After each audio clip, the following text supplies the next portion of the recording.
What's happening, everybody? Monday afternoon, or is it Monday early evening, or is it, what time is it where you are? I'm still kind of on a weird jet lag. I went to Wisconsin over the weekend,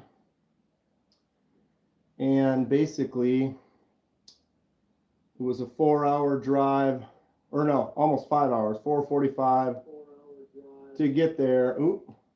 4:45. That is loud. What's up, Marco? What's up, Justin? Clear this with Scott. What am I clearing with Scott?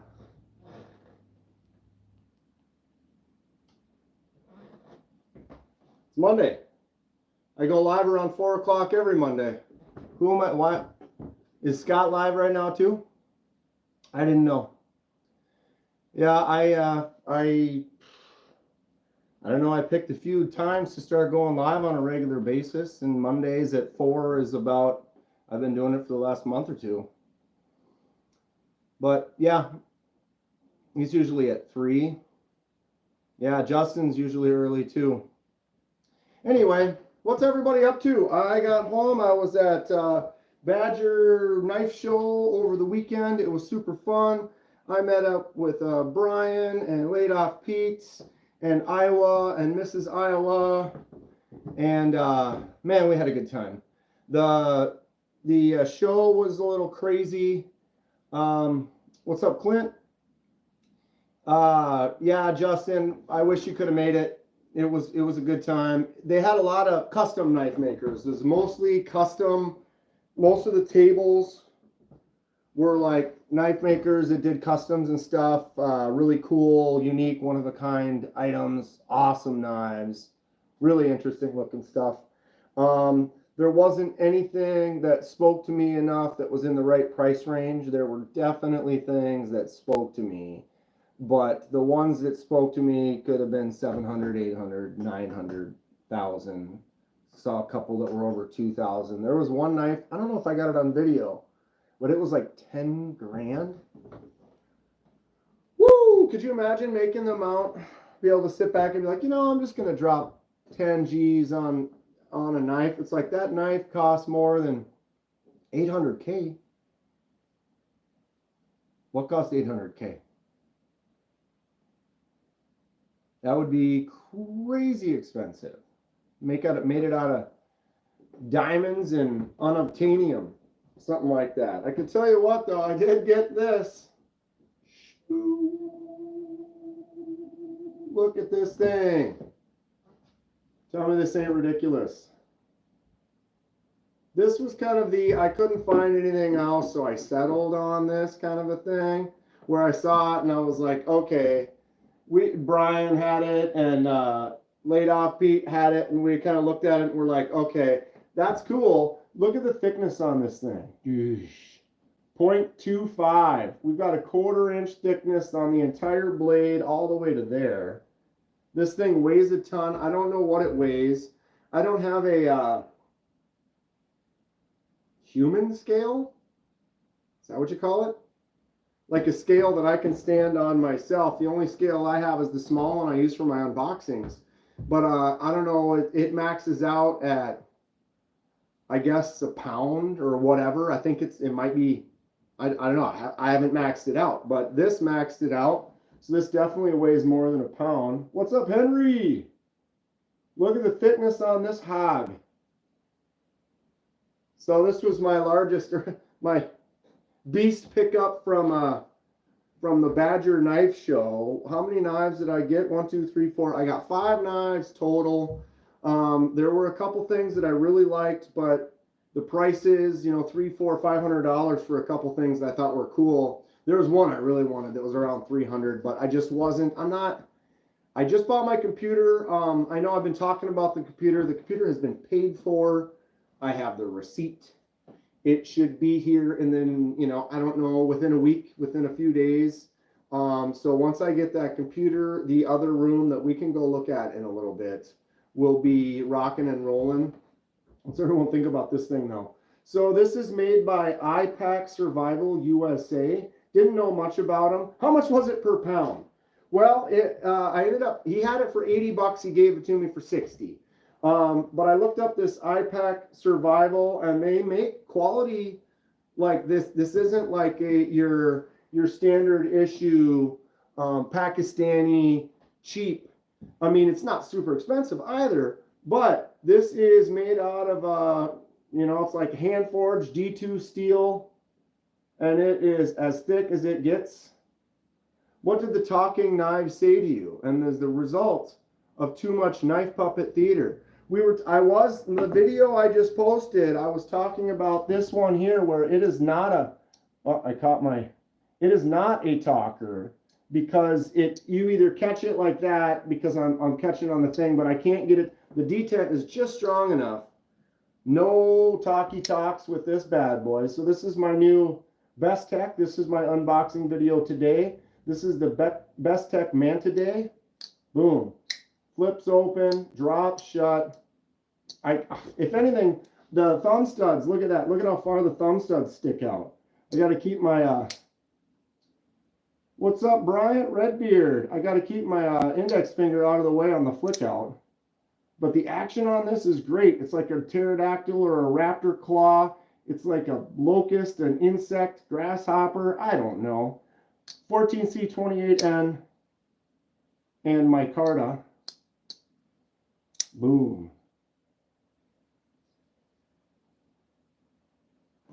Yeah, Justin, tomorrow sounds good.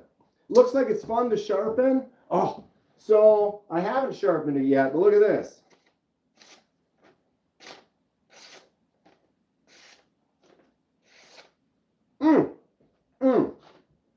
Amazing sliciness. And look, you get up on there. God, that just thing, it feels like it's a worker. It's fun to open and close. Action is smooth. I've never really sharpened one quite like this, but notice it's a fairly consistent curve. It's just kind of a smooth, gradual curve. So actually, it might not be that tough to sharpen. Anybody ever sharpen one of these? They do it by hand. Did you use a machine like a TS Prop or something? Or tell us more. Tell us more. Knife number 2, second. This might be my favorite grab from the show. So check this one out here. Look at all the pits on there. Would be easy on a rod system. What's up, North Valley? What's up, Waylon? How you doing, Lou? So yeah, this was one of the guy's tables. And so what he does is he finds old, like vintage, old, high quality steel butter knives, like that grandma would have.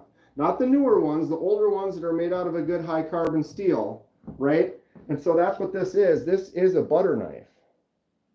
I don't know if I can zoom in and focus on the, it says New York.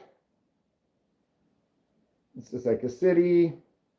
But this was a soft, different shaped butter knife. Thomas, what's up? The Badger Show is great. I'm showing you the knives I got from there right now. So this one here, this guy, he basically takes old high quality butter knives and then reprofiles them, reshapes them. So look at all that vintage pitting and stuff on there. Someone carved their initials on part of it right there. Solid piece. Dude, this is the coolest butter knife I could ever own. If anyone's ever like, okay, I have a butter knives fast. Number 175, so that's a really cool butter knife as well. But this is a butter knife. Tell me what. I mean, let's test her out here.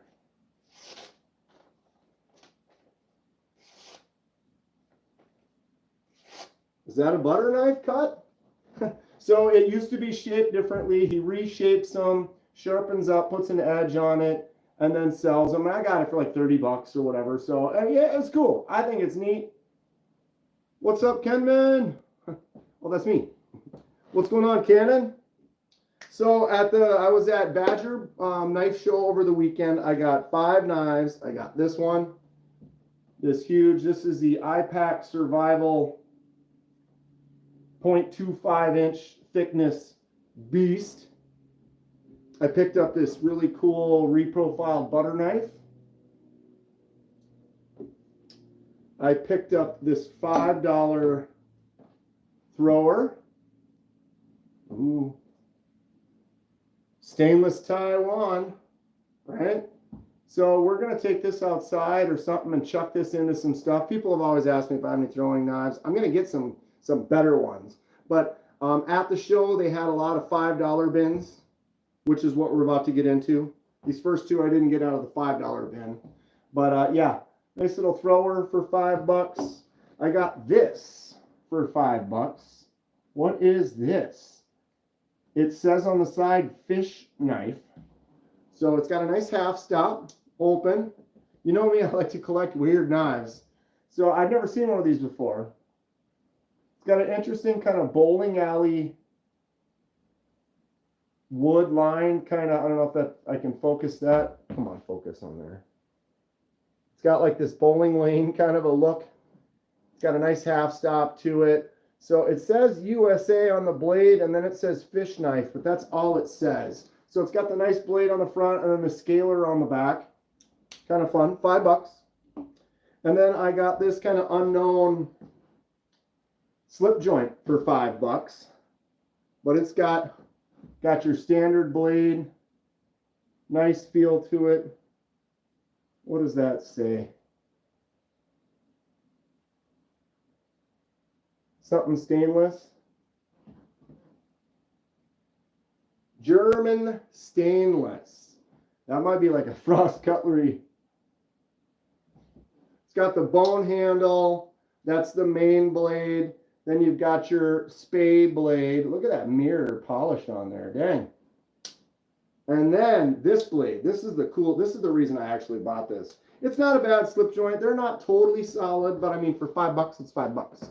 But look at the angle on this. You're like, is that open all the way? Yes. That is, there's a half stop right there. Open all the way. But look at the forward angle on this.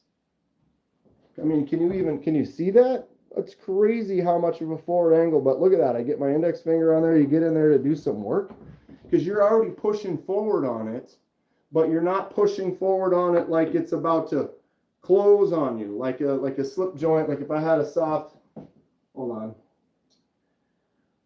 find me something like this where, now don't cut yourself, but you know, if I start pushing, I'm pushing to there, right? Versus on this, it's already so far forward, you know, I can push it to the half stop, but it's like up there, when you're in there getting into that, do that cuts. Did my chat freeze? I feel like my chat froze up on me. Anyone in the chat, just type something. We'll see if it's working or not. Snail Trail Dale, what's up? Dan the man. How's it going, Dale? How you doing today? Marco, something. All right. Just making sure. I know I've got my chat up over here that I can see. I know still on my phone it will freeze once in a while. Some thing. Neil's got to go back to work. Go get it. Go get it, Chief. I'll give you a salute. Dun, dun, dun. This is the angle to hold it at, right? Actually, no, it's this angle. Right in the kisser. I'm waiting for the flag on my mailbox to go drop. My neighbor mailed something, so she put the little red flag up. I love it when she does that because then I know whether or not the mail's here. Otherwise, you look outside, you can't tell. But she's waiting for the mail, so he's going to put that thing down when he shows up, and boom, I'm in. Playing with your KDK custom. Absolutely love it. Right on, Waylon.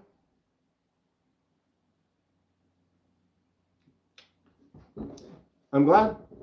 I am glad you do.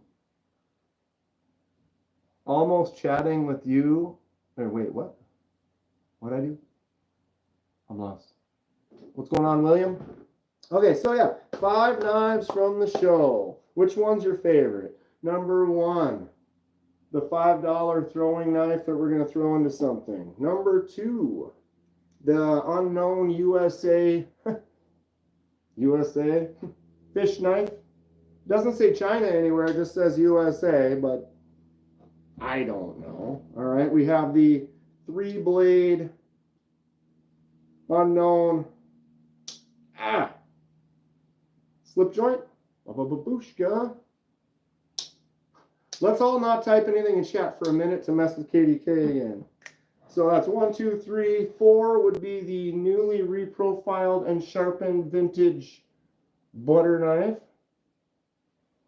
And number 5 would be the huge iPack Quaken. What's your favorite grab? What are we going to do with this beast? I mean, this thing is thick. This is an absolute chunk.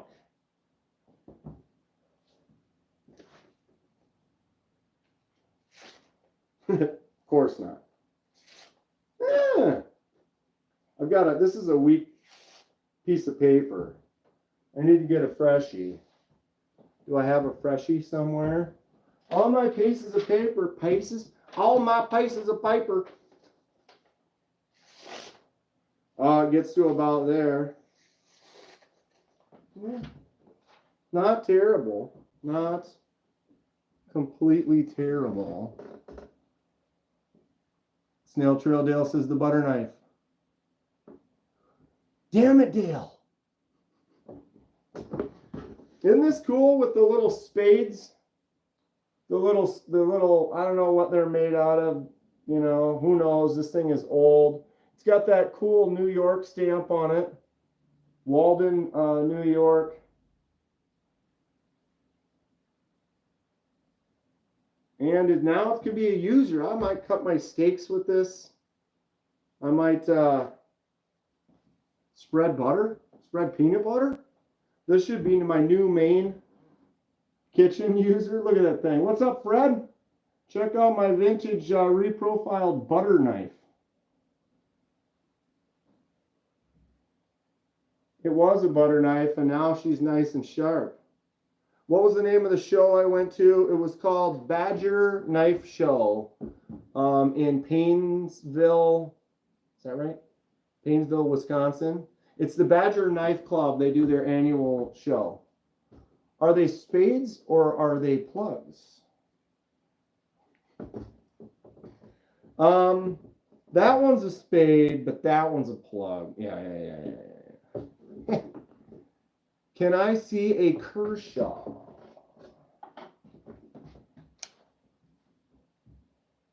This is the Kershaw Iridium.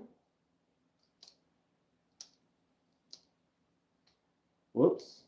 There's a fail. What's going on, Fred? What's up, Gabe? What's up, Chunkin? Chunkin wanted to see a Kershaw. This is the Kershaw Iridium. I kind of prefer, I like the Kershaw Heist. I used to carry this one quite a bit. Ooh. Kershaw Heist has just got a nice feel to it. I like the grip on it a little bit more than the Iridium. I know I have a couple other Kershaws somewhere. Right now my organization of my collection is poor. Here's a Kershaw that's like profiled after a Hinderer.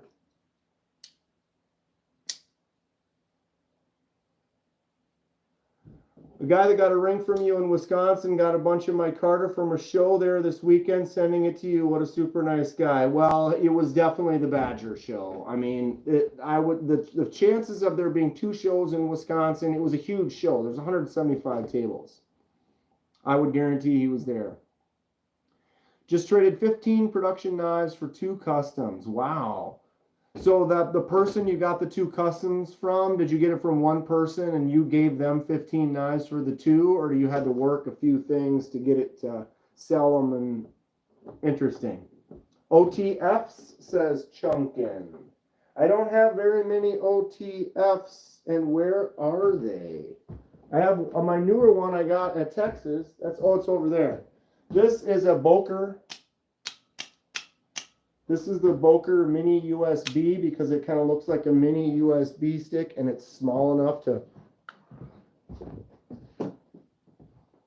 This is the one I got at Blade Show Texas a couple weeks ago. This is a Tack Knives Benji.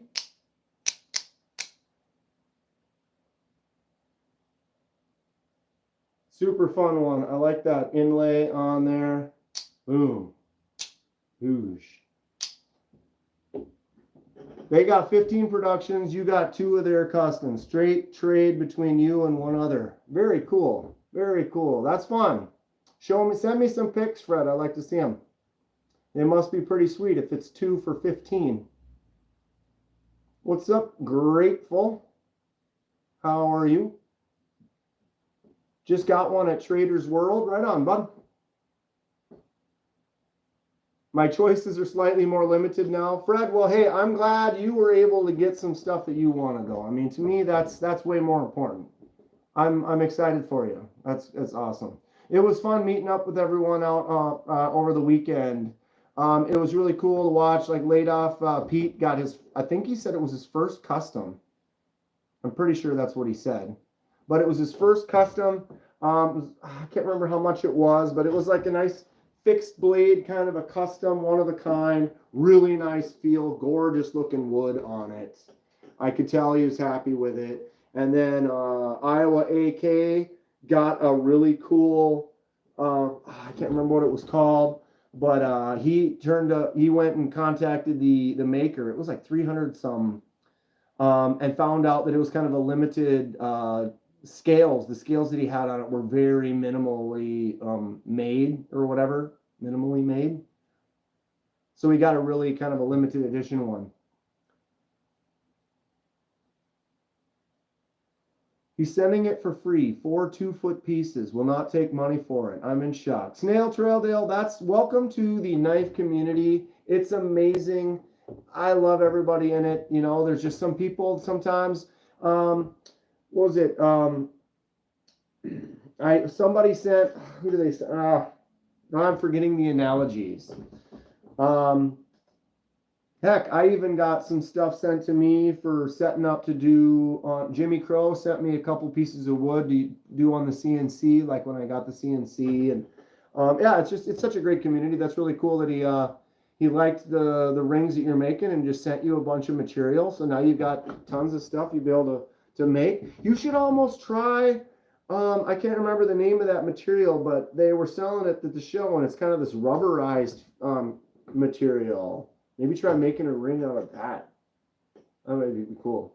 Can't remember what it's called. I'll find out, though.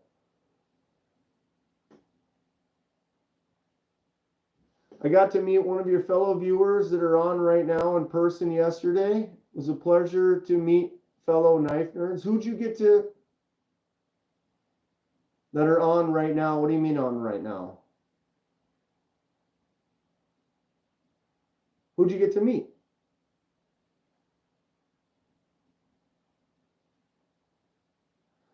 I collect knives. How's the best way to get a nice knife? Well, going to knife shows is cool.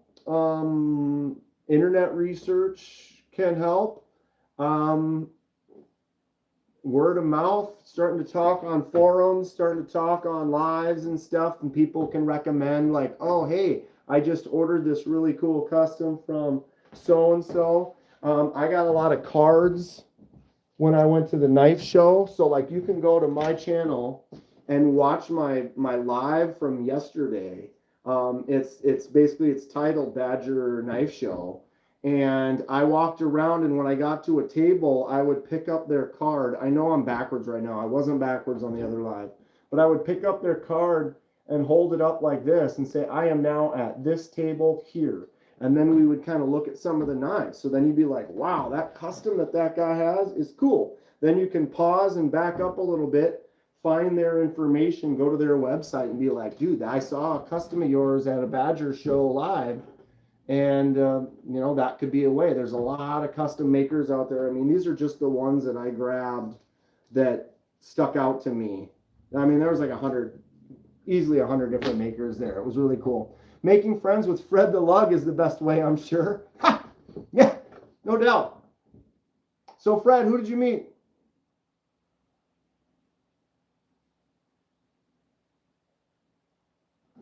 They're currently doing this live stream. They're in this live stream. Okay, so they're in in my live right now, or they're live streaming on their own? Just give me one more hint. What's my favorite brand?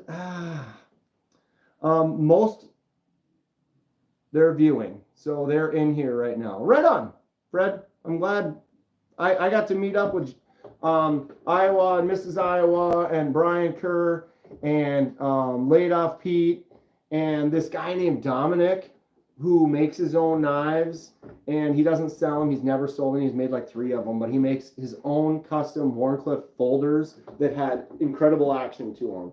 It was like, and he's like uses just medieval basic tools in his garage. It was like out of control. Like my nerd glasses, they're not really nerd glasses. They're cheaters. So like I can read this card back here, Robert Rostdeutcher, but if I'm like right here, I got to put the little reading glasses on, and I can read now from here to here. But like I can read your chat. There's a guy that ordered a bunch of micarta and shipped it to me. Or wait, see, this hasn't been rolling. So see this, my chat in here hasn't been moving because that's an old. Or oh no, Snail Trail's telling somebody else. So it is rolling. But yeah, the cheaters are really only for super close up, small little, like I gotta see something, read something intricate. But yeah, so my favorite brand, the one that I own the most of is Kaiser. I own probably 35, 40 Kaisers. I would say one brand that's moving up fast in my world is Concept. Concept is crushing it right now. Where are my knives? Got a bunch of Concepts right here. I was going to try to find my new ones. Tuckamore is one of my favorites. Myopic Kenman.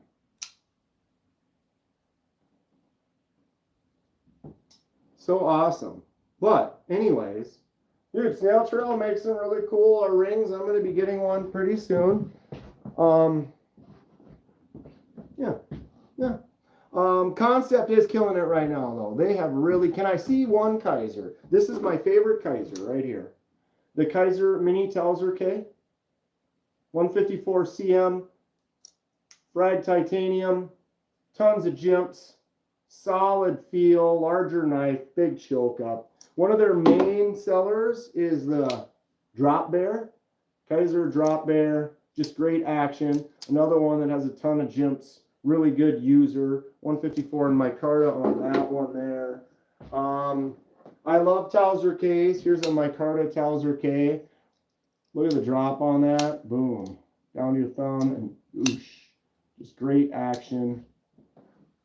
If you want to get an integral, this is a Kaiser Brat button lock. It's a G10 handle, but it's an integral handle, which means it's one piece. 154 centimeters. Yes.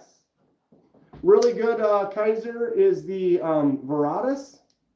This is a really nice liner lock. Flips out really well. Great feel in the hand. Awesome user. Just got 3 knives in the mail, and the Boker just arrived. Which Boker again, William? WMK exclusive is the awesomest one. Yeah. I got a Kaiser original with the Serape. They have a bunch of the versions of their knife in this Serape kind of blanket pattern, which is super cool. So some of the knives, if you love them, then you get an option, something like that. If you want a smaller one, here's a little front flipper Kaiser Shot, super slicey. Flicks out easy, great little tiny, delicate user. Just picked up a Black Snow production from Paul Knight after he put a thumb boot on it. Sandbar is cool. What's the worst knife you own? Huh. That's interesting. I have some terrible knives, I'll tell you that.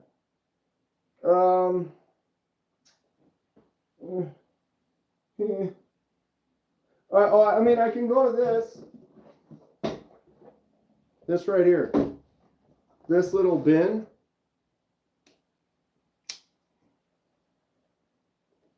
This one's made by Black Legion. That's definitely worth $1. This is a knockoff SOG, so it's not real. That one's cheap as garbage. This is like my stack of like absolute junkers that have like collected over time. Ooh yeah, something like this. Cheap garbage. This is my throw them in. Does this even have no? Throw them in the crap bin and never use them. I should just throw them away. It's like something that I wouldn't want to give to somebody. Where is that one? Where is that one?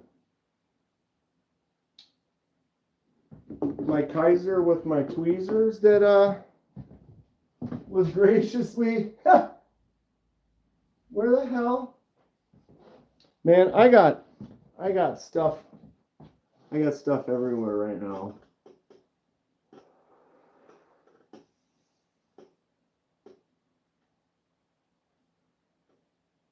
Having an allergic reaction to that box of crap. Dude, it's There were a lot of those for sale at the show. Okay, let's take a little walk.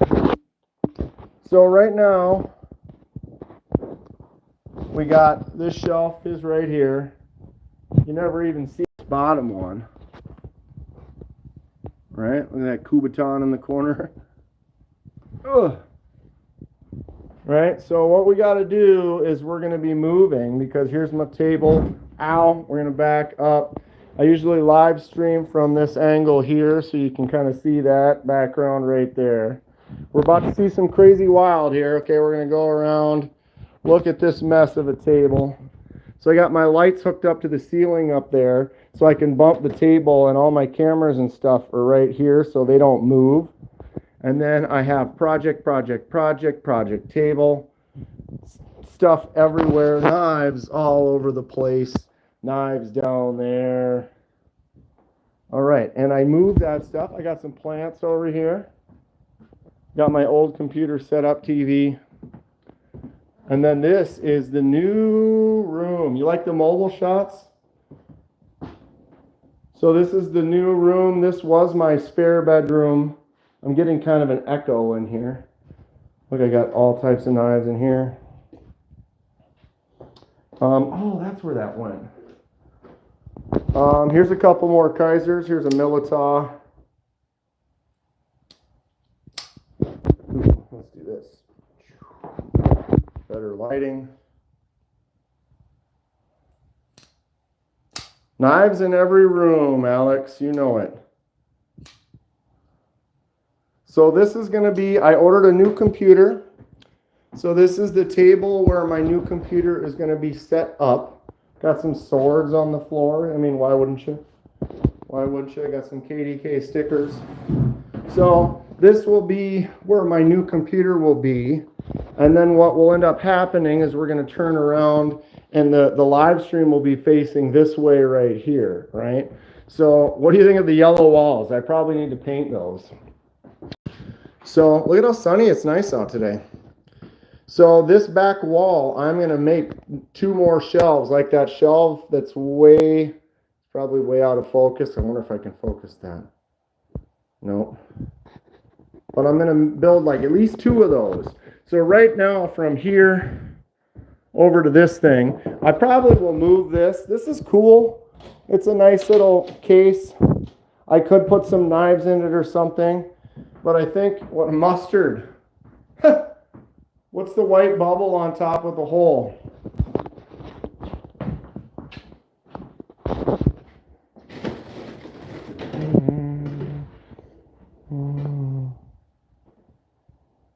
It's a light. I have modified my lights several times. Wow, look at that. But those work really good to fill the room. Really, all it is if you look inside there, it's just a light bulb hanging inside the middle of that. But what that does is that sends all the light all over the place. I've been using these light bars too. I got a whole bunch of these. They really send a lot of light all over the place. But I've been using, we'll go back in here a second. Man, there's a lot of echo in there. But I picked up these lights. Oh my God, look at my mess. And those work really good. I actually stuck a piece of paper. You can see that white square inside the white. I put that in there to help damper the light, but those two pointing this way. And then I also have one of those light bars right here. So I can turn the light bar on, I can turn these on, and then really light the room. My wood floors. I'm gonna go bowling right here. Right? So this is the new live stream room. I figured you for a lemon yellow. Need all the plants on the wall behind you for the live. I thought about doing some of that too. I'm going to build the shelf. Look at all these knives down here. I got to unbox this. So I thought about doing some plants as well. But what I want to do is I want to have a couple of shelves right here so I can have a bunch of knives. So I might do like 2 shelves and then I could have a space in between and do the plants in between. Or maybe I could do the shelves and have them stop like here and then put some plants on top of it. I don't know yet. I think I'm going to end up taking that out of there. I've got this one too. And then I picked up a little stove so I can burn the house down. But I've been filming all my dye projects in the kitchen. Unbox this live stream, why not? This is, yeah, I need to make a video for this. But, oh, it looks like the flag is down. The flag is down. That means we can do an unboxing. Let's go. Even the toilet room has knives. All right, we're going to go for a walk outside. Is that cool? All right.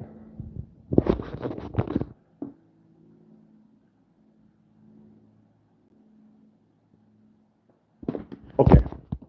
Let's run to the mailbox real quick. Here's my Volkswagen. Check that bad boy out. Oh, the dogs. Always with the dogs. So there was snow on the ground this morning, but it is now gone.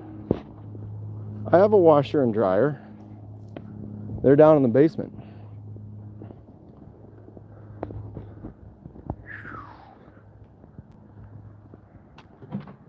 Oh yeah. Oh yeah. We got it.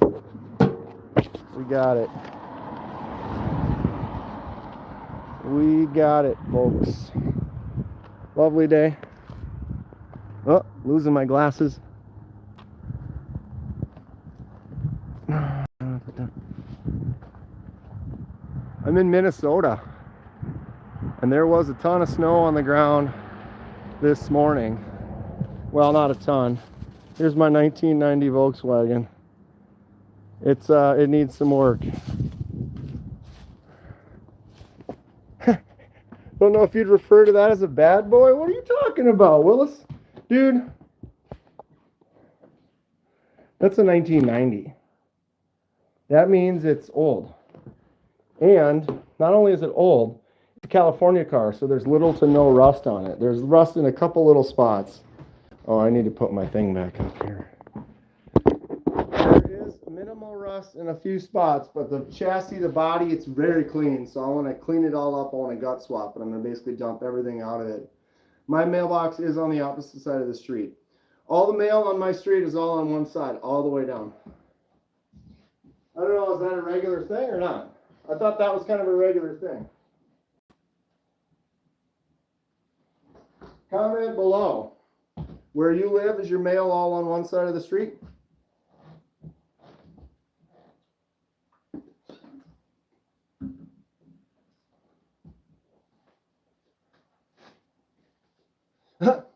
Last time I did the outside stream, I almost ended up in the parade. That's right, because I was live streaming and we had that parade. That was wild. That got loud. Okay, I need to disassemble Johnny 5. Everybody check out, this is the largest knife in the collection. I'm in Ohio. Well, our greetings from Minnesota to Ohio. Not regular, no, but it happens sometimes on streets with houses on only one side. They're in front of every house. Yeah, ours, it's like if you saw, I don't know if I kind of, I was trying to, you know, be discreet or whatever, but mine, it's like there's 3 mailboxes right next to each other. And it's like me, it's hers, and it's theirs right across the street. And then in front of the next house, there's like 3 more, and it's theirs, and this one and that one, or whatever. I don't know. That's just the way it is in Minnesota. I got these cheapos. Get those back in the dumb hole. All right. So let's clear off a space for this sweet, sweet unboxing. You guys have no idea what we're about to get into. I know exactly what we're about to get into. Excuse me. And this thing is sick. Super cool.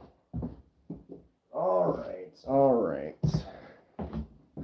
Couple more of these out of the way. My glow Finch. Really happy with this thing. Oh, action on it. If you don't have a Finch, maybe consider getting one. Yeah, it makes it easier on the mail person, Alex, for sure. Because then they can just drive down the street one time, one way, and hit every single house. Kind of makes sense. Boker Auto for the win. Best knife of the week. I'm pretty happy with this Manta today. Best Tech. Insect looking weird thing. Boom. All right. And we have the Primo Jack. Jack Wolf Knives. Primo Jack. We got S90V titanium, camo carbon, gorgeousness. Oosh. Flicks out nice. Waylon says everybody hit that like button. All right, we ready? This one's magnetic. It just keeps bending into everything. That's fun.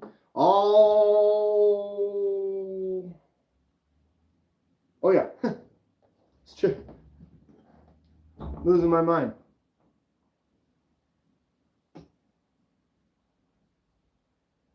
What I like about it is it's a knife. It's a knife. Where do I get most of my knives? Various places. Straight from the companies, Blade HQ, Amazon.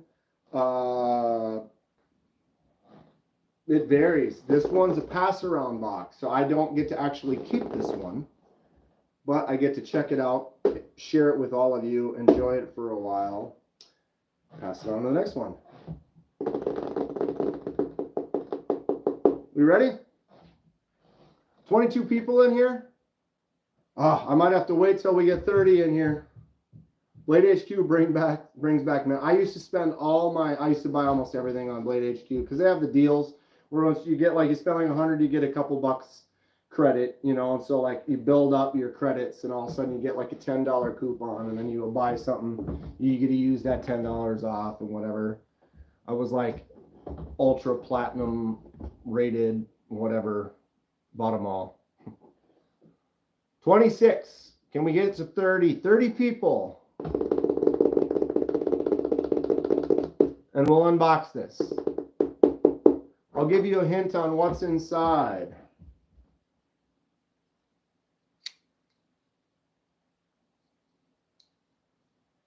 Some will say it's definitely cooler than this one. Kevin Smith and Knives is 2 people. Kim sitting next to you there?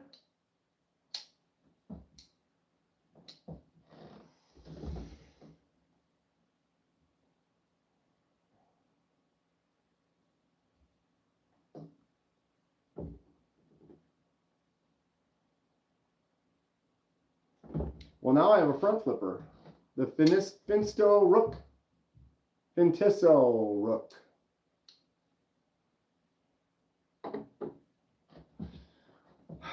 All right, 30 people. Cooler than that could be anything. He's right.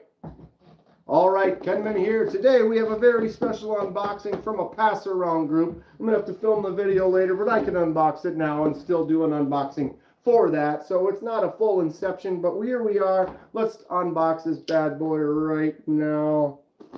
Careful cutting into here. I have the address on the other side to protect the innocent. Here we go. Dun, dun, dun.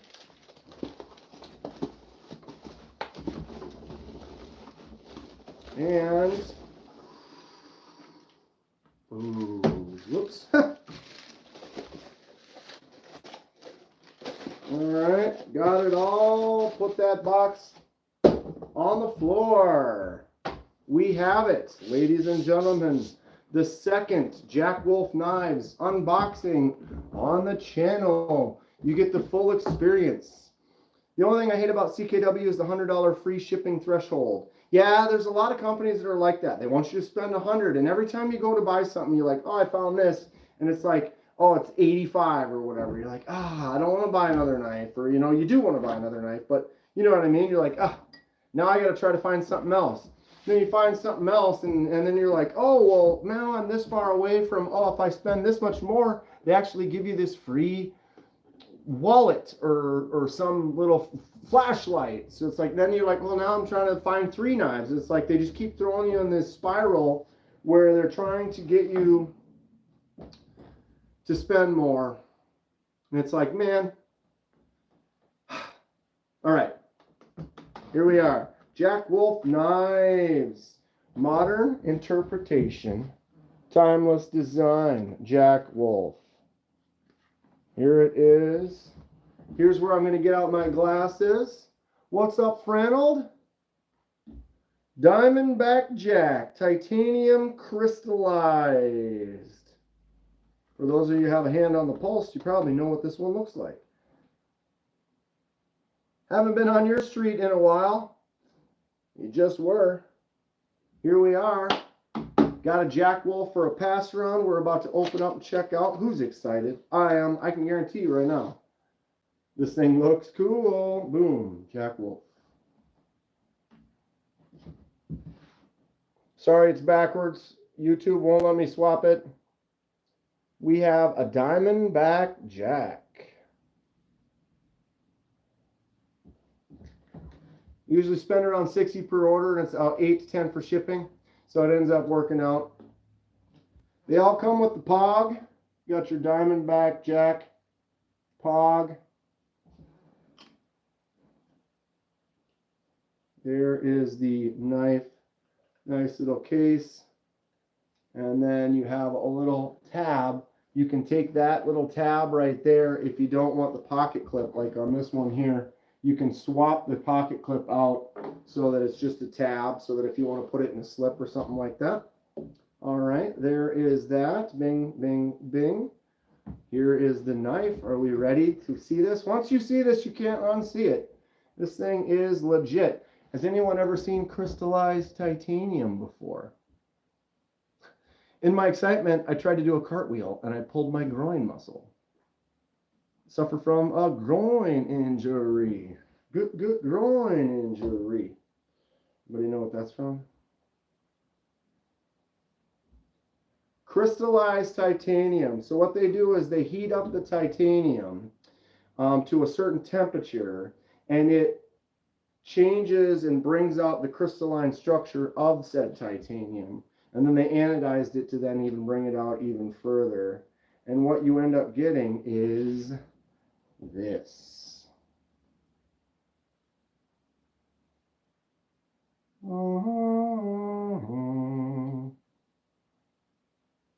So you see all the crystalline structure in there rather than just a smooth titanium. It's still smooth, but you can see all those facets. Boom, there she is. Look at this beaut. This is the Jack Wolf. What's it called again? Diamondback Jack.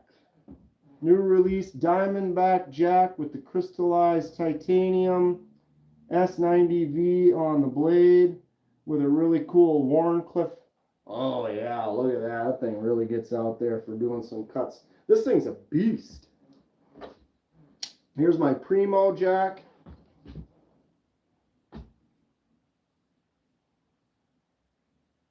Yeah, that Warney blade is almost bigger. Wow. Lou.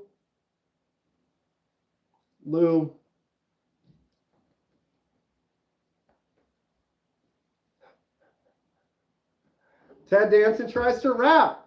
I must have said it enough for you to recognize it. I mean, here we are. That shows our age maybe a little bit, right? It's a menthol Jack Wolf. Straight up menthol. Look at that crystalline structure in that titanium though. Tell me that's not crazy. You've got a nice drop, front flipper action on there.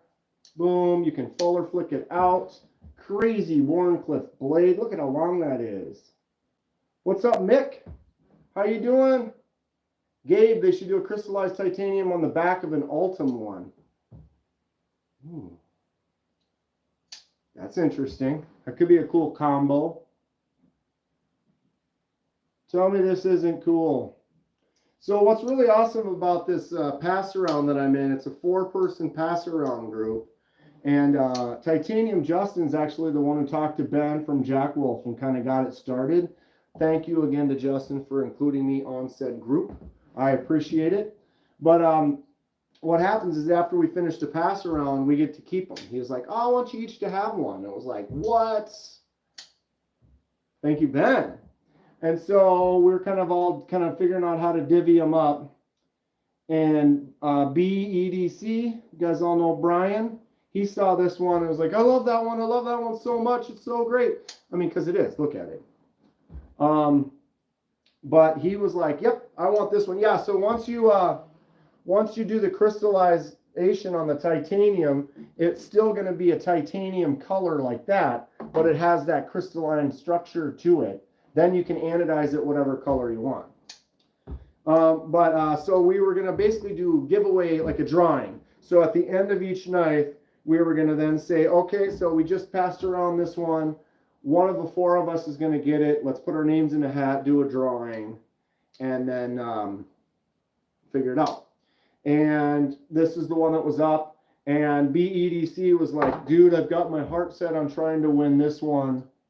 You guys can go ahead and draw for that one without me, you know? And then one of the other guys and Justin in the group, they both were kind of saying that they were interested in maybe a Jack Wolf slip joint that we might get passed around. And I told him, I'm like, well, dude, I like this one. I think this one's super cool. So I ended up getting this one. And for me getting this one, we're going to let Brian BEDC take this one. So after I'm done with this, I'm going to pass it off to him. And then he gets to keep this one. So I might just keep it. Forget him. He's not in the live. He doesn't know about it. Too bad.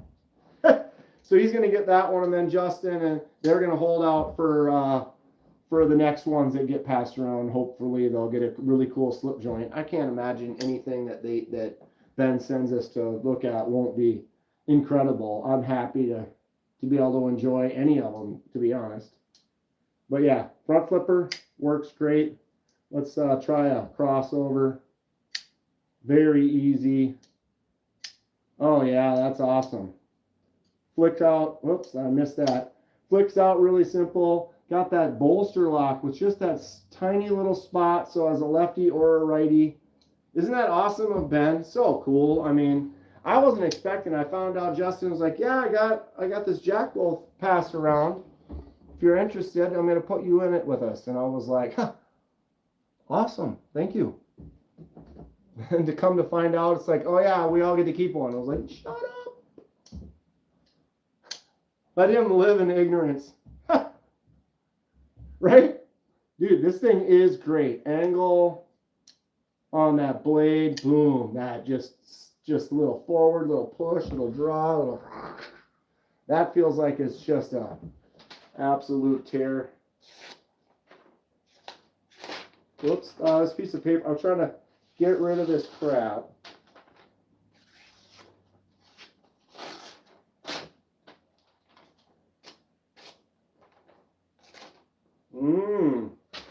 if these guys have been cutting with this already.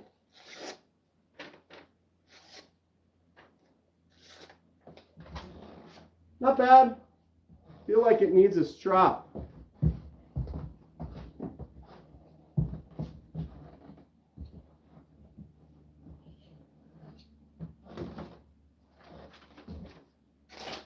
Ooh.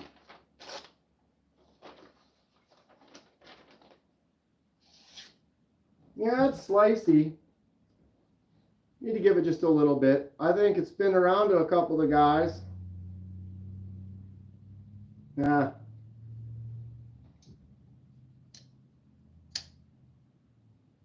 What's up, Paul? Check out this crystallized titanium. I think we need to sharpen it up a little bit, but I know it's going to end up with a really nice edge. It's S90V.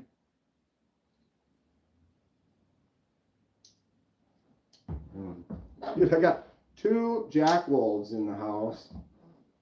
Who'd have thunk? Who'd have thunk? It actually almost looks like the, this one's a little bit bigger on the handle. What's up, Caleb? I guess if I hold them side by side, the tops right even, then the bottoms, this one is a little bit longer, but this nub kind of pushes out, makes it seem a little bit bigger. Oosh. Could almost be a dark mode. Is North Mountain a good maker? What's everyone think? North Mountain, isn't North, or am I confusing? I was thinking that's a company that sells.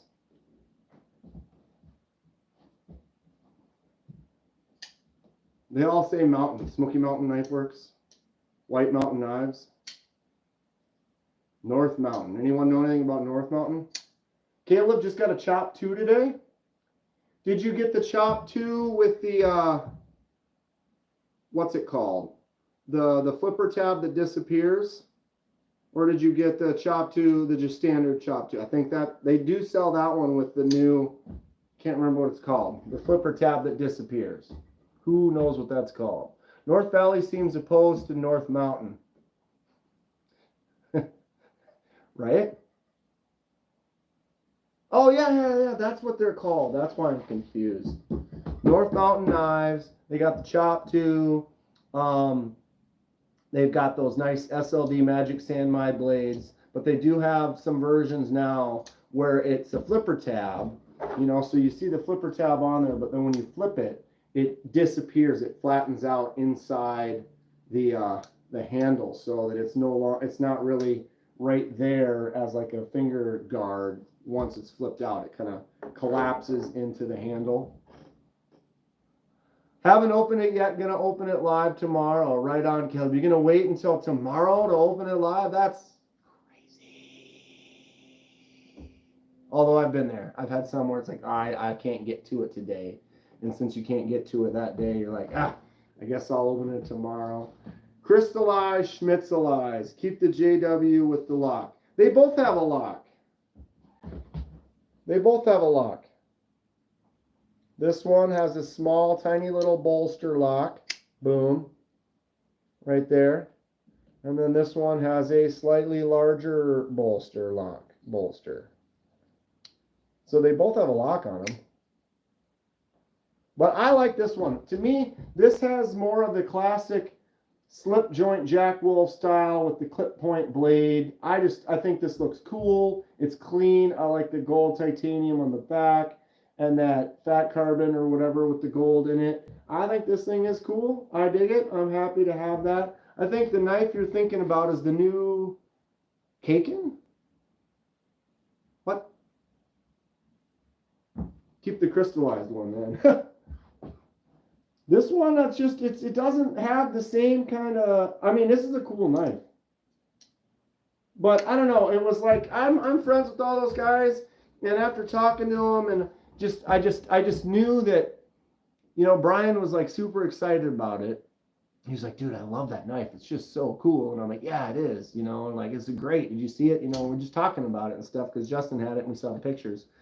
And he was like, oh, it'd be so cool to have that in my collection. It's like my favorite knife I've seen in a long time or whatever, you know. And I was just like, let's convince the other guys that we should let Brian have it, you know, like, and just because I knew he'd just be super excited about it. And it's something about the community and just making people happy. I'm happy just to be part of the group. And I just knew for a fact, I was like, guys, let's get this, let's get this to Brian. I bet you, I mean, we would all appreciate it and love it the same. But you know what I mean? I just knew, I was like, yeah, he's going to be so ecstatic. He's just going to be stoked about it.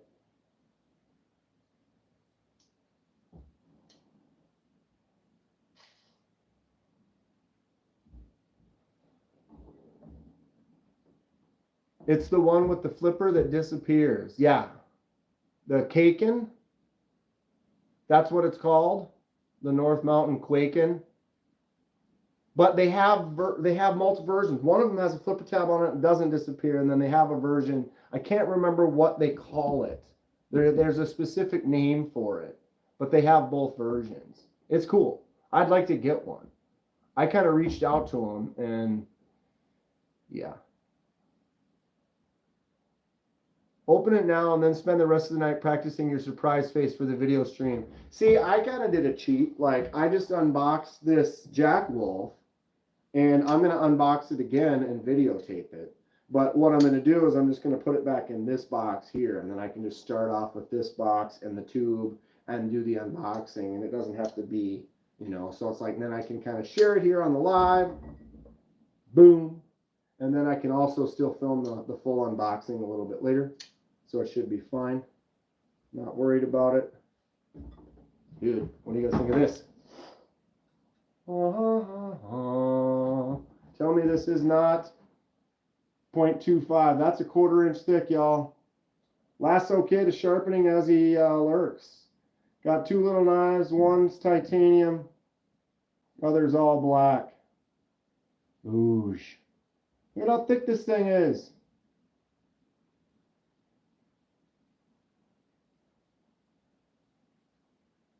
Oh, I love it. It's just a chunk. So this is one of the knives I picked up at the Badger Knife Show. This is the IPAC Survival Knife. This is D2. This is forged D2. Look at how thick that is. 1/4 inch thick. Absolute beast. I didn't know much about IPAC Survival, but I looked them up, and they make quite a few different knives.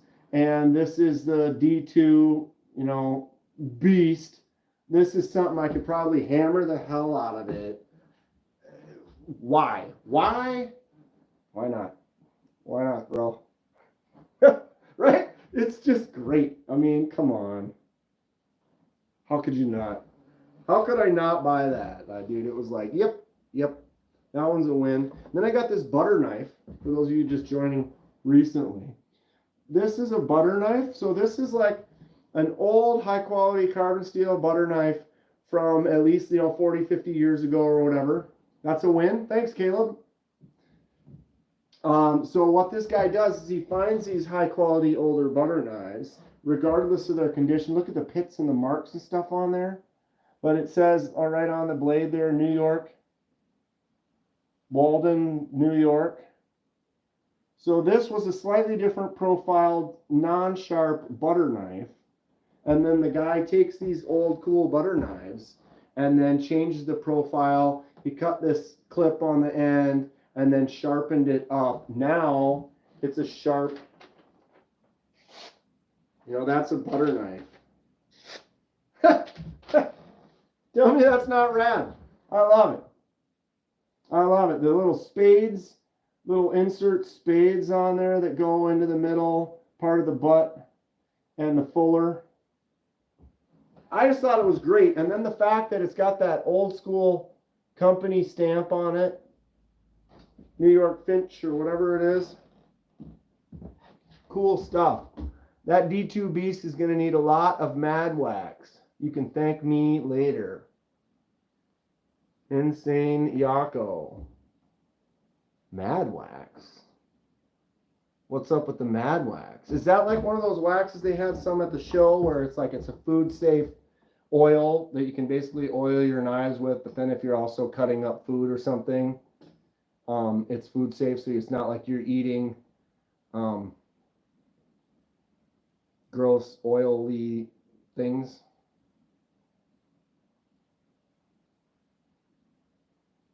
Mad Wax is good stuff. I bought a can. It's Mad Yako's new knife wax, and yes, it's food safe. So he made a, wait a minute, so he made it?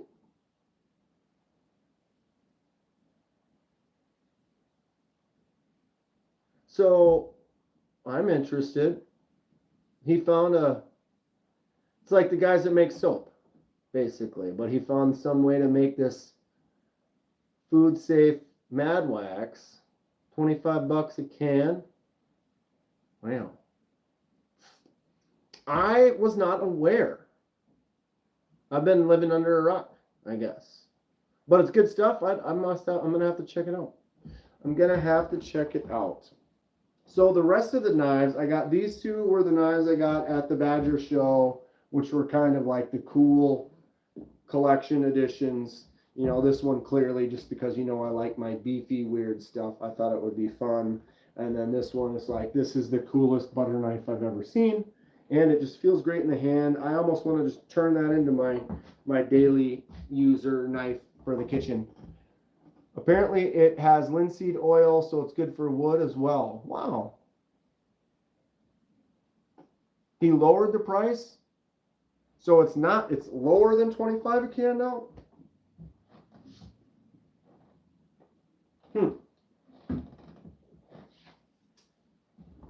20 bucks after shipping. Everybody go find Mad Yako. Hit him up. Pick up a little can of wax. He deserves a couple more sales. That'd be great. He's a good guy. I know what I'm gonna have to message him and say, yep, send me a can.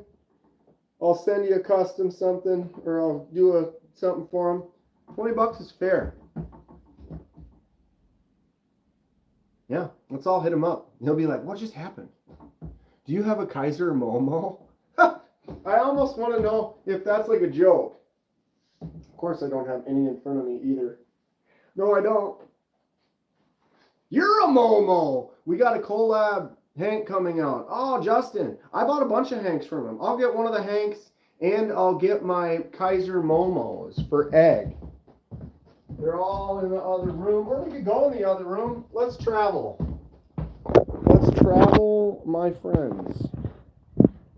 His wax has been a popular item. You're a Momo! What's up, Rick? I knew it would show up eventually. This is the new room. Are they in here? Here's one. This is the Amazon exclusive, 14C28N aluminum and micarta, and I'm out of focus.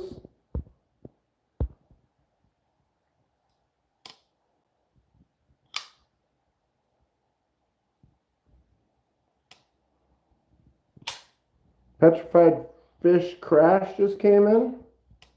Petrified Fish is make some cool stuff. For sure. So I ordered my new computer. It should be here in a few days. Here's a mini Momo. Mr. and Mrs. Outdoors.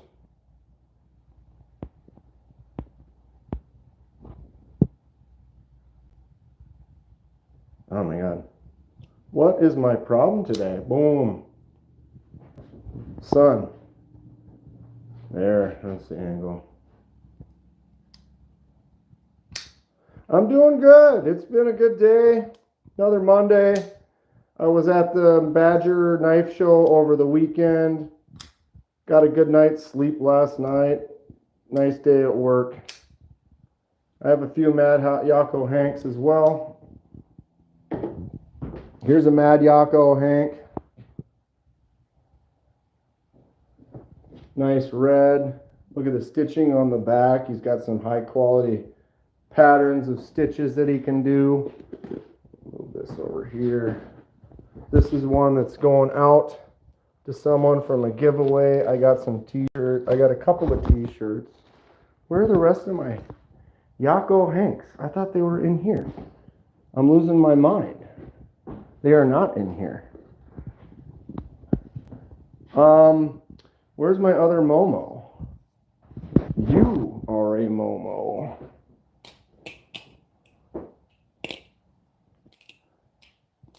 Oh, oh, oh.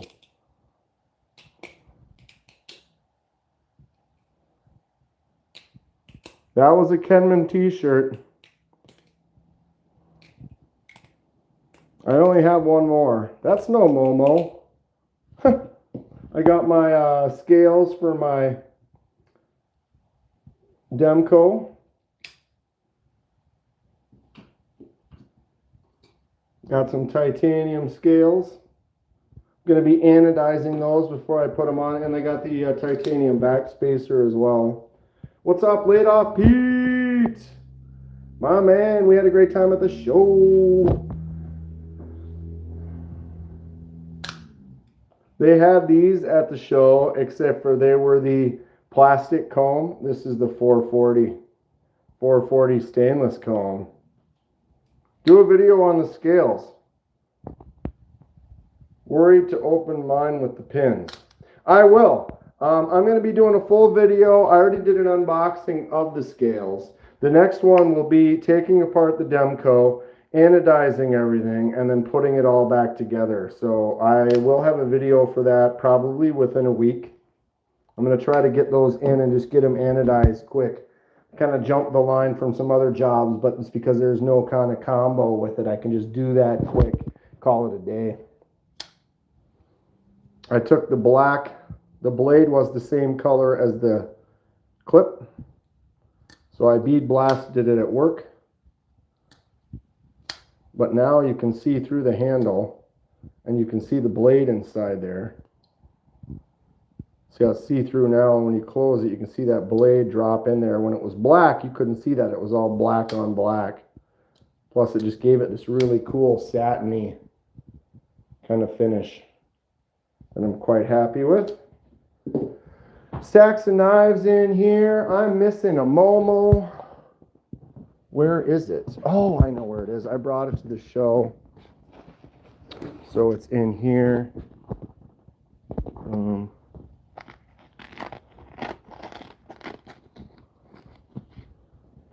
These were knives from the show. Bing. Oop. Bing, bang, boom. Let's go back over here. Bing, bang, boom. Settle back in. What time is it? 5:20. 5:20. Did KC see it? Yes, he did. I've been showing everyone my Kenman special cubit. I'm glad you like it. I'm glad you like it. I can't wait to see the one you're modding all put together. It's we're almost there, Gabe. The patience is appreciated. When are we going to get the KDK Tongue Bandit shirt? Yeah, we do need to do that. We do need to do that. Everyone, KDK is a true champion. He drove so freaking long in one day to hit up Blade Show. I don't know if I could do that myself. I'd probably crash. He's sort of correct. For those of you who don't know, I went to the Badger Knife Show in Wisconsin. I met up with those guys. I got up at 4 a.m. I left at about 4:20-ish, 4:25.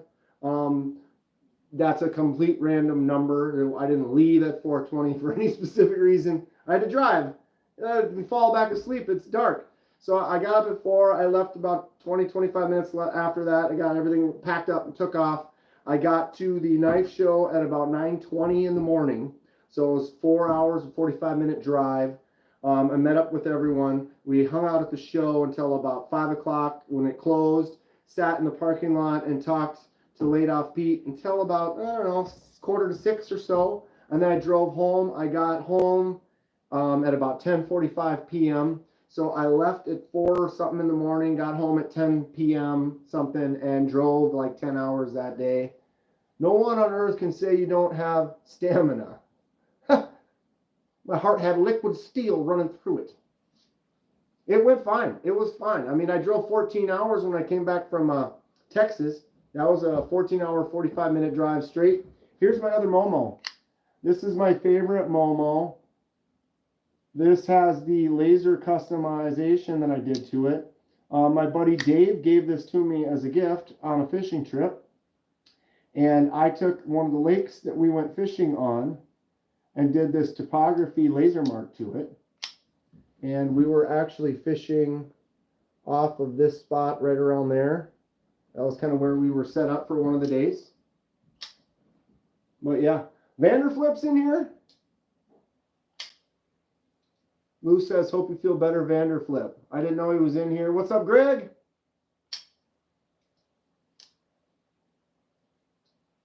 You didn't tell me you customized it. I thought it was OEM with the topo.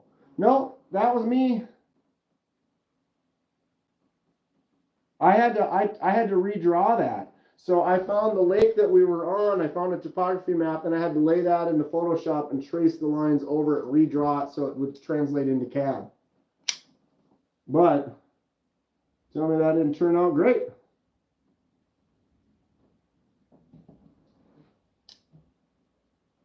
Greg, hope the meds get to work. Feel better, dude.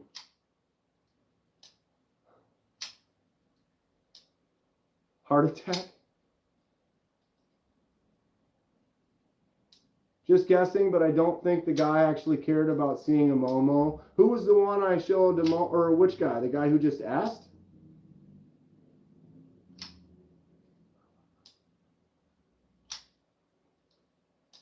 Titanium says, did the J-Dub Titanium, can't you see?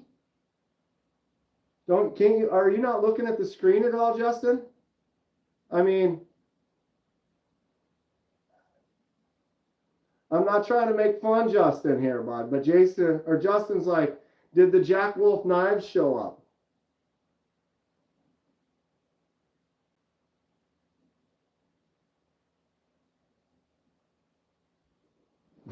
I'm just kidding.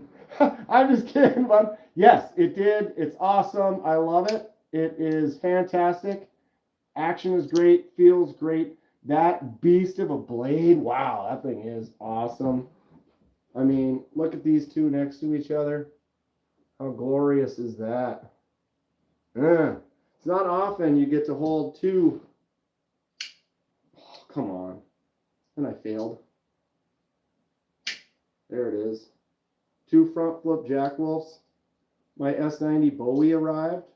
What S90 Bowie did you get? What S90 Bowie did you get? What are you talking about? You just did your arcade upgrades? What upgrades did you get for the arcade mech? Because I kind of want to do that a little bit too.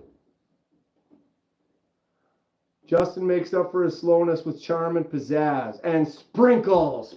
Sprinkles everywhere. Ha! I don't know if that was my shtick. I don't want to, like, you know, spoil or whatever. But I think, Justin, I think one of these days you're going to do something like that. You should have enough sprinkles to go and literally, like, 10 billion of them across the table. All of a sudden you can't see the table at all. Challenge. Make a video. It's got more sprinkles than Cub Foods. Anybody know, or maybe you guys don't have Cubs. Maybe you have Ralph's. Or maybe you have Red Owl.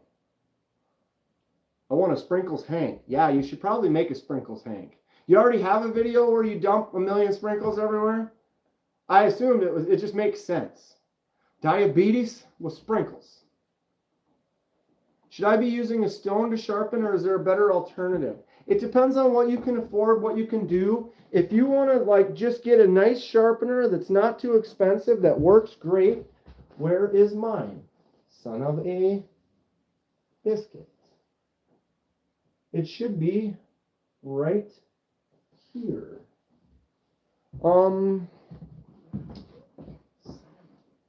Oh, there it is. If you want to, you could spend hundreds on sharpening equipment. If you don't want to spend too much, you want to get started, pick up one of these Lasso Kid. I am not affiliated or anything, but this is the Work Sharp Field Sharpener. It's got a 200 grit stone on one side, a 600 on the other, ceramic rod that's like 1,000 plus, and then it has a strop on the back. So if you need to reprofile, you can hit it on this 200 for a while. But if you don't even need to reprofile, you just need to kind of fix the edge up a little bit. It also has these angles on there, so you can start off right off of that angle if you want to use it as a guide. But a couple of passes this way, a couple of passes this way.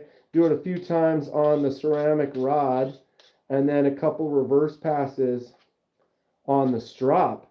And if you do that on a regular basis with your knives, you don't really need to sharpen them all that much. Strop something. I just did. I don't know how sharp I use this one a lot. I mean, all right. That's pretty good. But the thing is if you use a knife every day, half the day, you're cutting all types of stuff with it, you don't sharpen it for a few weeks, it's going to take you a little bit more. But if you have something like this, and literally every few days you just give it a few passes, just a little touch up, you don't really need to do much more. You don't really need to spend that much time. Oh, I'm sorry. My chat's not moving over here.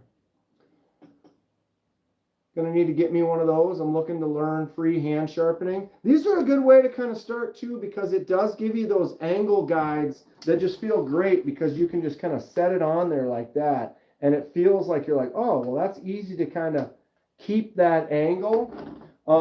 I definitely recommend, if you want to get into it though, is get some bigger stones, because then you can get in there. And what I like to do is I like to kind of get your finger on like that, so then when you set it down, your finger becomes that guide. And then you can just kind of feel that angle, do both sides. Yeah. I haven't had to do that in a while, though, because I keep getting more new knives.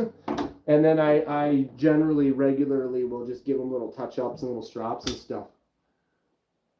On the arcade, you did titanium scales, green titanium hardware, pocket clip, Ultim inserts. I kind of want to get the full back spacer piece. Might as well learn freehand. Fixed angle systems are no guarantee. Just look at TKE streams.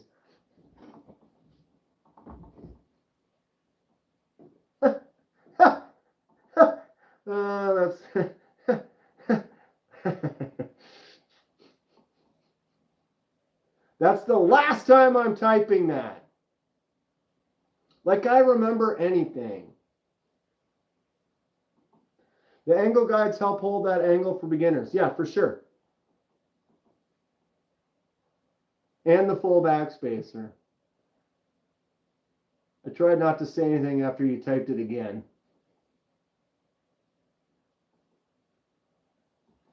Here we are. Definitely one of my new top fives.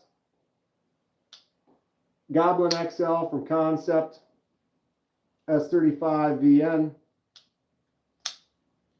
Frag Titanium, and I am a Momo. I love this. Definitely one of my new faves. Oh, just feels so good in the hand. I have a larger hand, larger grip. I can get in here, it just feels right, feels good for doing that work. Very happy to have this. It jumped into my top 5 almost immediately. Almost immediately. So yeah, the beast, the 1/4 inch thick piece of D2. This is a ton of D2. Goblin over Momo. Yeah. I currently don't have Momo in top 5. Top 10? Sure. Top 5, Momo isn't, I don't think it's necessarily, it's a great knife. But top 5 is difficult. Top 10, Momo. Marshall has some sick designs. Trying to get the North Mountain to do a chop 2 with thumb studs. That sounds good.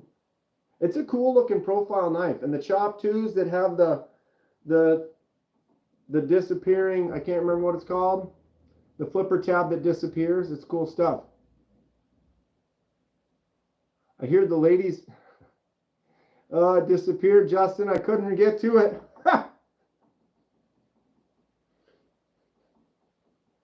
He was like, okay, is the D2 joke too dirty? It was borderline. I'm a little sick-minded myself, so I mean, you know. Dude, isn't this ridiculous, though? Come on. Come on. Yeah, repeat it. The girthy curve D2. That was a hog, bro. That's no doubt. That's... but tell me this isn't the coolest butter knife you've ever seen. Look at that. That old school stamp. The pits. I love that part of it. That's like, you can't do that. That is age. That is a story. I don't know the stories that are held behind this knife, but I love it. And I'm glad that I picked it up. The kickstop. The kickstop. That's what it's called. The North Mountain Chop 2 with the kickstop.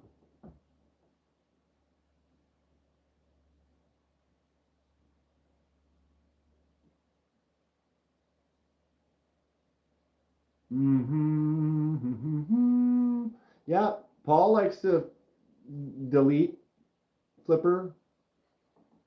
What's up, Eagle Scouts? I said that and you skimmed over that message too. I skimmed over it. Mick, as soon as I see your name, I'm just like, nah, I'm sure whatever he's saying, I could care less. That is a skateboard trick. The kickstop. Yeah, I probably skim over all of Mick's, you know. Why would I skip over his stuff? First of all, he's a paid. Look at that little knife by his name there. Second of all, he recommends cool stuff that I end up buying. So why would I purposely ignore? Are you going to flip or delete? Caleb? Kick flip. Kick flip is a trick. A kick stop could be. Kick turn. Pop shove it. Definitely a pop shove it. Usually you skip mine, so I don't know why you're picking on Mick. I try my best. Space Ghost! I think you have to pay. Shop. I saw it at work and I got distracted and had to go help someone and ended up not looking at it again. Are we roly-poly in here? Why?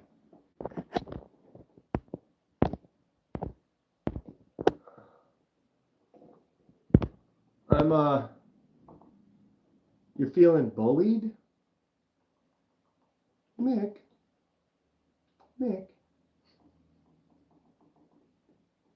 Vanderflip should be a skate trick for sure. Yeah, what's up, Space Ghost? How you doing? Mick hit me with the smirk. With the 9-time smirk. Yeah, pay your Wi-Fi bill. I'm up and paid. I don't understand why it started rolling. We're good. I don't know what it's doing.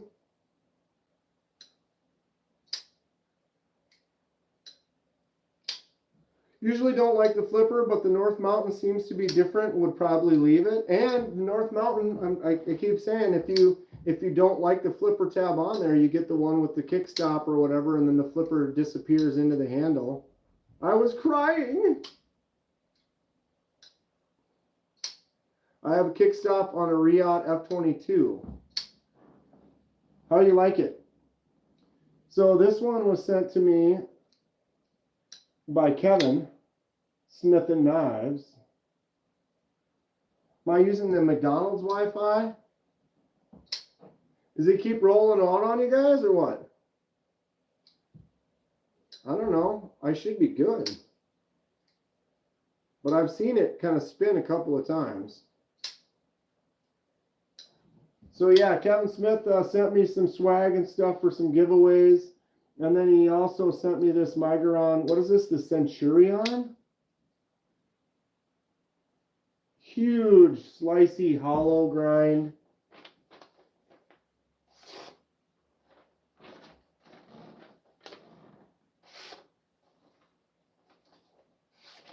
Oh, there's a big old, there it is. Yeah.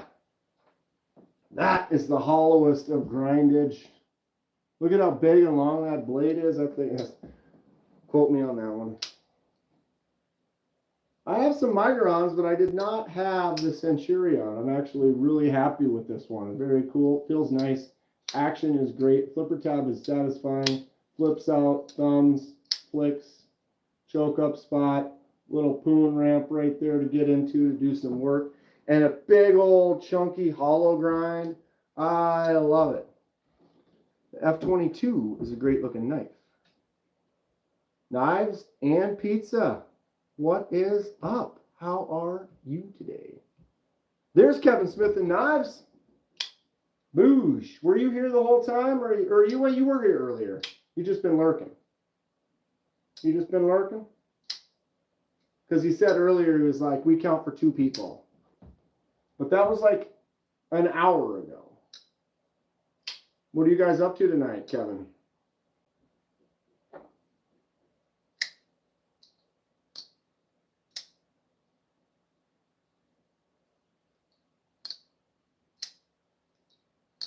Paragon? Who'd you send to Paragon?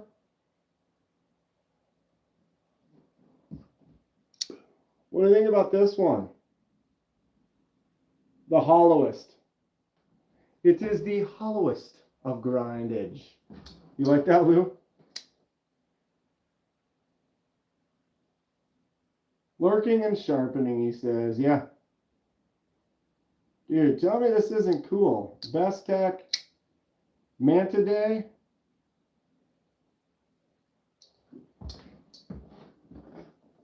Me. You sent me a Paragon? Recently? What am I missing here?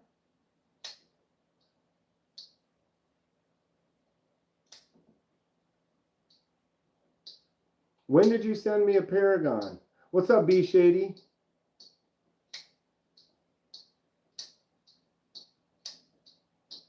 You guys hear that?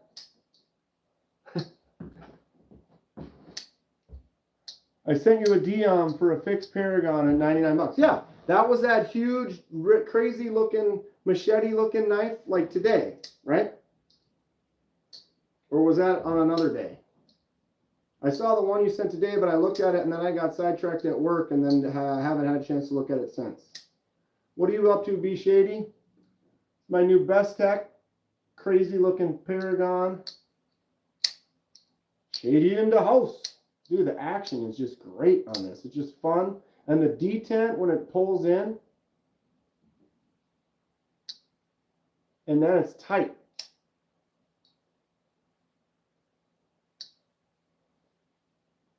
Yeah. It's cool looking. It's cool looking. I'm not sure I'm going to order that one, though. Mixed Shipwreck is awesome. Mixed first Shipwreck turned out. If my first Shipwreck turned out like that, I'd be more addicted than I am now. I love making shipwrecks. It turned out great. Your colors, the kind of combo, the way it worked, the complementation. You know, sometimes it'll be real heavy one section with light on another or whatever. Yours is a nice, even combo of amazing. Great work.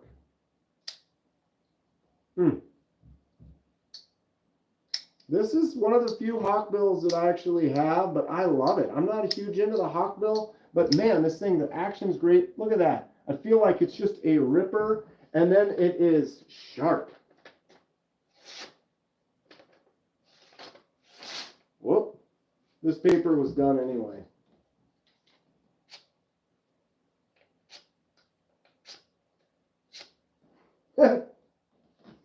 Super fun. Now that you've got the Manta Day on my list, that black one with the black micarta. Dang! Oh, you're looking at the Manta Day with the black micarta?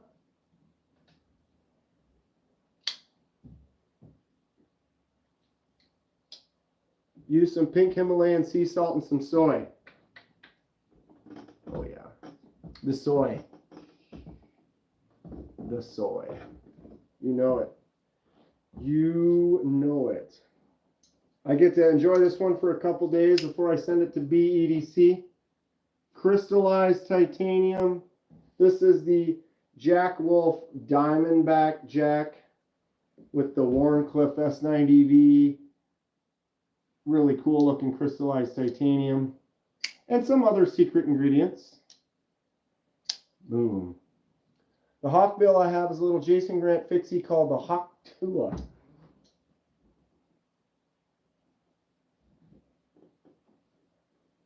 Ha-ha!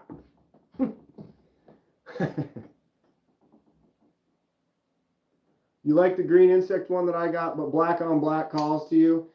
Are you going to get the one? Did you notice they have it also in serrate? Are you getting the one with the serrate? Kevin, you got any leads for a wee hyphen? Asks Justin. The secret ingredient is love.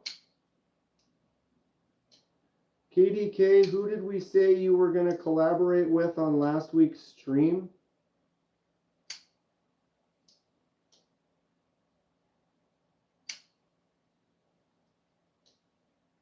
I don't know. Yeah, soy, I mean, it's got salt in it. So you know that it's got some type of an active ingredient. So it's like, why not try it, right? Why not try it? Check knife swap. Knife swap.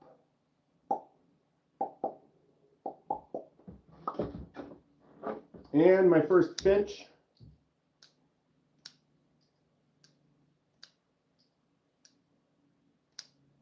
Oh, that action is great. So it's too bright right now for us to make this happen, but this is a glow. Look right here.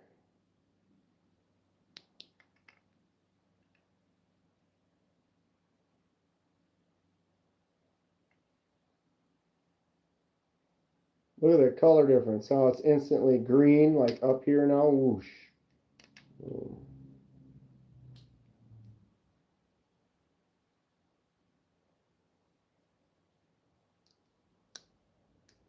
Dark green. Finch. Who's got some Finch knives? I want to get some more of them. They are great. After the action on this one, feeling so good. Flicks out too. Blade shape is rad. This thing is just so cool. You said last week I was going to do a collab stream. It might have been Justin, because we've been talking about that, and we have done a couple, and we're going to start doing it regularly. We're going to be doing one tomorrow, so you can tune into a collab with Justin and I tomorrow, 4 or 5 o'clock, sometime around there. Caviso Dark Matter Glow Penguin, says Mick. Lou's Origno. Robo Steve. Isn't that a rad blade shape? It's like my my sheriff. Where's my sheriff? We're going for another walk. We got to get this other room set up, kids. So I ordered the computer for those of you who might have just joined. Computer is ordered. This is the new room. Oh, isn't that weird walking through the angles? You guys getting dizzy? You like the yellow walls? I just got dizzy.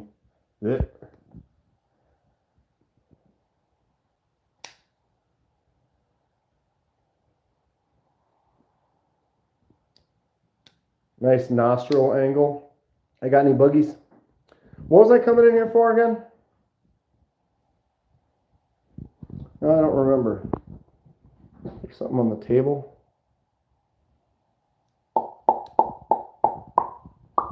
I don't see it. There was a specific knife I was looking for or something. You got a boogie? I got a booger.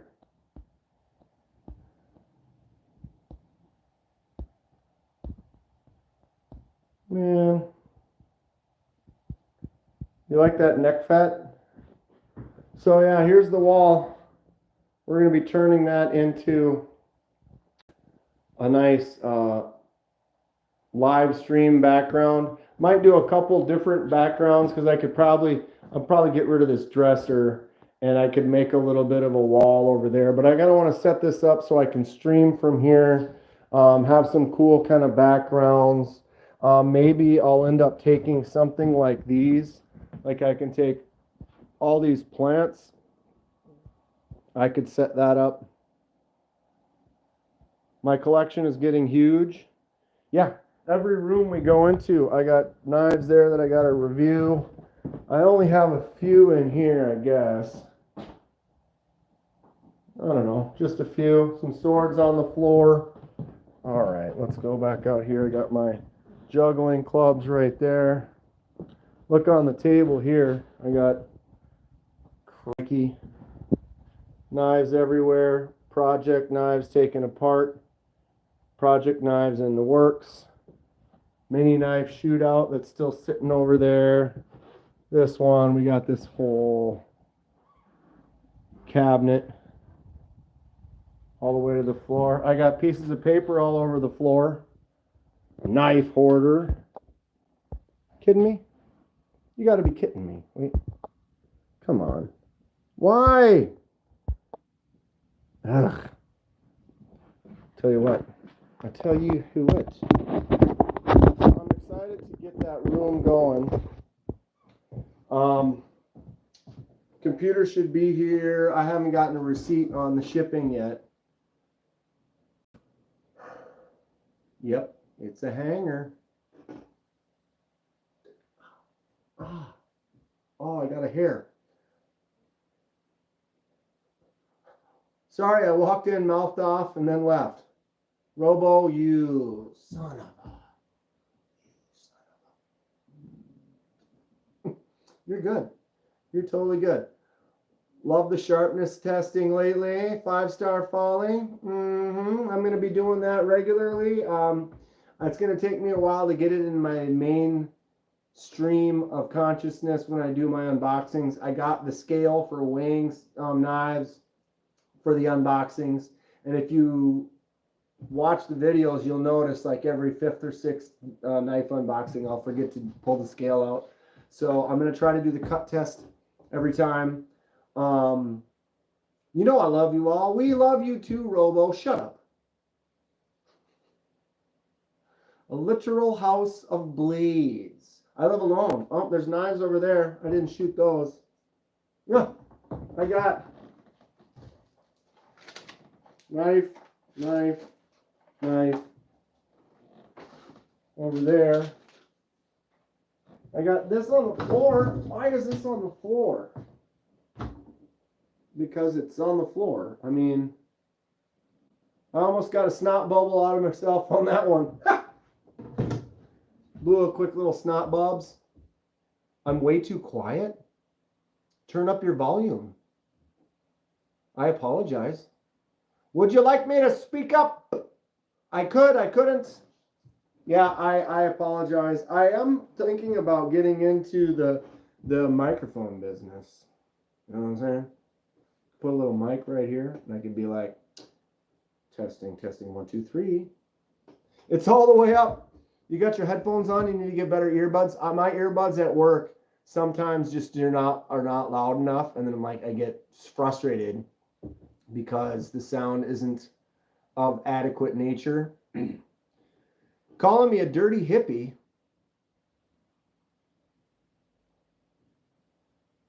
I will try to keep the volume at an appropriate. What do we think about this, Taylor? Can you hear this? Can you see this?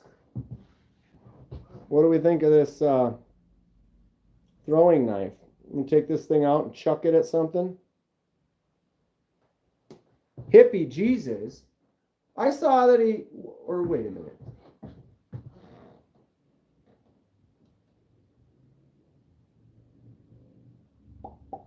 What am I missing now? I'm missing a hippie Jesus.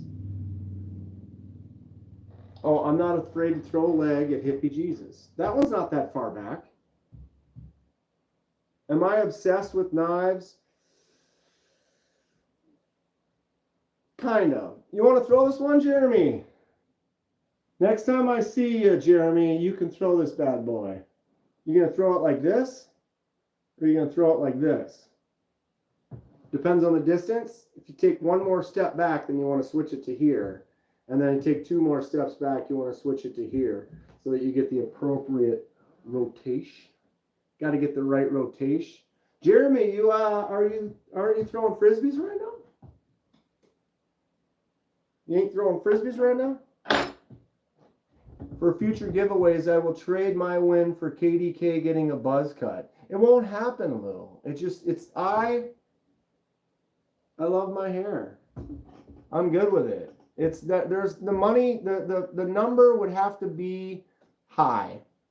It could be lower if the cash was directly in front of me, but it would still have to be pretty high. Like if you offered me $1,000 to cut my hair, I'd say no. Now, $100,000, things are different. You can take turns throwing my leg like a javelin for $2 a chuck. I got 5. 3 for 5? $2 a chuck, 3 for 5. Working for a few more minutes. It's almost 6. I guess you're working late today. Pretty soon you don't want to work late on Wednesdays. I gotta finish I gotta finish taking pictures. I got all my tags ready for league. League's gonna be starting up in 3 weeks' time, I think. The 23rd. A few weeks out. I'm excited. Shipwreck. For $5 you can leave with it and use it as a weapon. What's up, Pot? How are you doing? $10. Caleb's like, I'll give you 10, man. Give me 6 throws. Is this my favorite Towser K? God. I do almost like the liner lock. I do like, that's not a lie. I like the liner lock on the Towser K more than the clutch lock on the mini Towser K. This feels like the best knife. The Frag Titanium, the Jimps, this is the win. But I would prefer, there's nothing, the Kaiser's clutch lock is the best crossbar lock out there. But I think the action on the liner, like I can go like this, drop it to my thumb, and then twist it around, and the blade just drops. It's just fun. Boosh. I saw on CSI they can't trace prosthetics as murder weapons. They can't? You would think they'd be able to trace it straight to you. $1,000, I'd rather report you as an illegal alien and have to get your head shaved. Top liner Towser. When? Top liner lock Towser? With a button? I mean, I'd get it. This action is just great, though. I like it. Something about this one here, because there's no thumb, or there's no flipper tab to catch, but it goes like that, and it just drops just enough that it catches my thumb, and then I can just do the swing. It's just a very satisfying feel. El Salvador has really good daycares too. And they'll shave your head at the daycare. No, I can just get taken care of. Do I get milk and cookies and a little mat to take a nap at noon? I'm into it.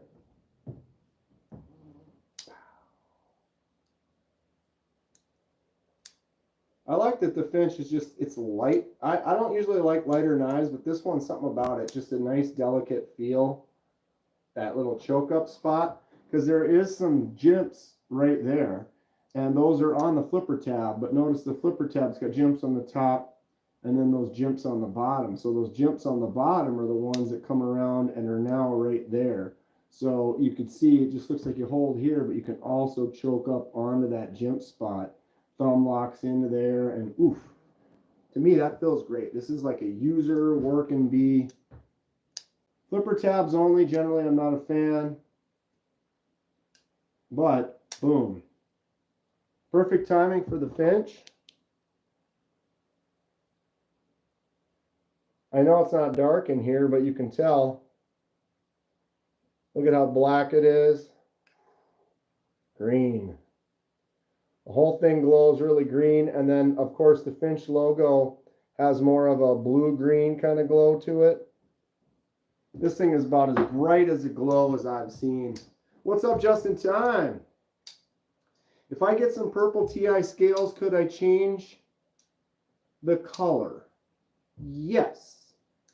If you have titanium and it is anodized, like it's purple ano, you can basically sandblast, media blast, tumble, remove. You could remove it. You could just take a piece of sandpaper and sand it off. But you can remove the color and then anodize it another color, or you can just sand it bare titanium. Lou wants the glow knife. My first Finch for my collection. Oh, that's what I was looking for when I went in there. Was looking for the Sheriff. I got totally sidetracked, distracted, then never grabbed it because I couldn't remember. Cool kids. Who wants a glowy knife? Glow in the dark is for kids. Shh, glow in the dark is rad. Got a Concept Main Street 154. What's up, William? I got my Concept Main Street 154. Pow, right here. Titanium on the clip. What color did you get? Main Street's a great knife. Ron Dobbins. Carrying a Sweeney Mars Valley Carbon Fiber James Brand Chapter 2. Titanium scales, Urban EDC Micro, Chavez Pry Bar, G-Shock watch, titanium pen today. Ron Dobbins killing it as always. Very cool. I'm going to go grab my Sheriff.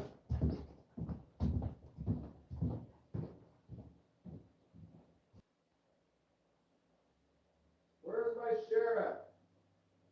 Damn it. I don't know where it is. Found it. Notice it's got a similar blade shape to the Sheriff. All right? Not quite the same, but look at that. Look at that mirror edge on there. One-off custom Sheriff. Ron, I'm having a great day. I hope you are too. Mick Ranger 20V or S35VN on what? Got my Kaiser buddy from the Kickstarter in the mail today. It's adorable.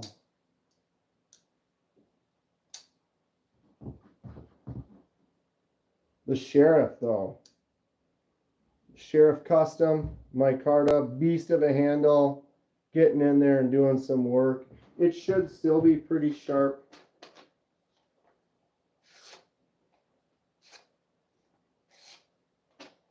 She sure is. Ron says, everyone make sure you subscribe, hit the thumbs up, and like the video. In the mirror polished edge on the Sheriff.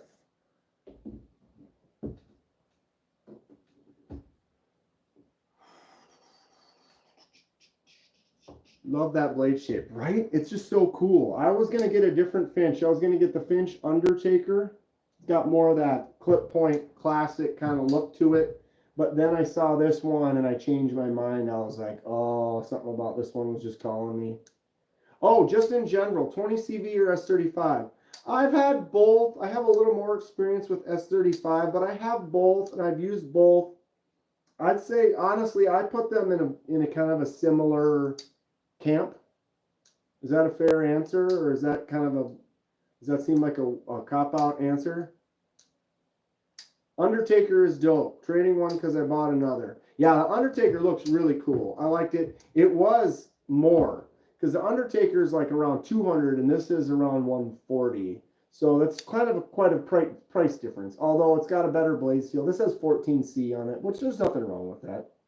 I'm quite happy with this one so far. Finch is kind of a gentleman style, don't you think? Yeah, I mean, it's got a classy, just simple, clean, elegant, you could say.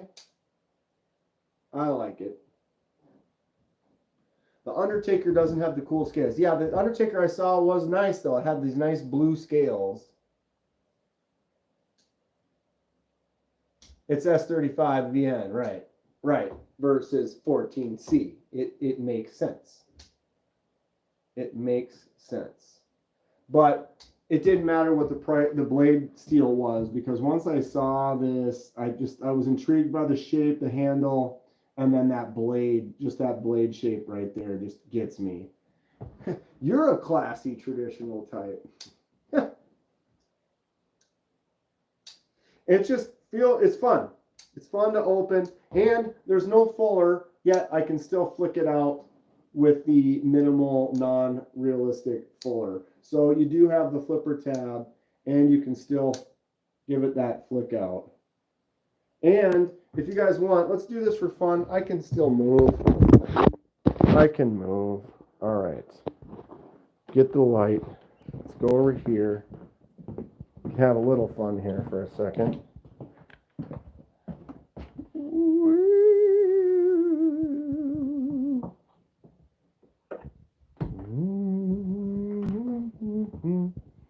All right, hold on a sec.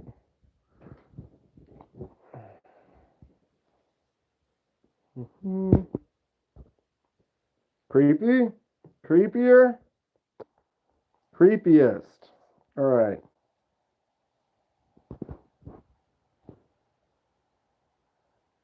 I didn't glow that side.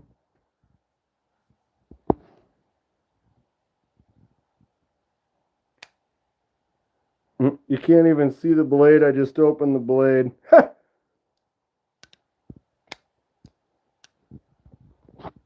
Maybe if I do that. Hold on. That'll be fun. There we go.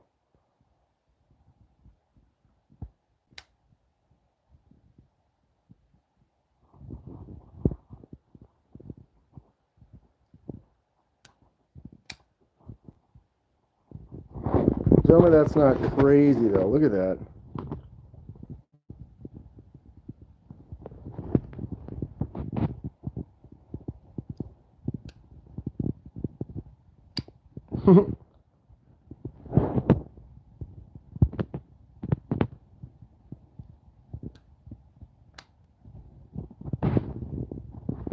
It's nuts.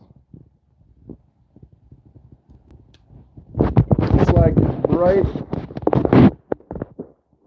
as the sun. Ooh, that's a kind of a fun angle. In the corner here, off the shirt.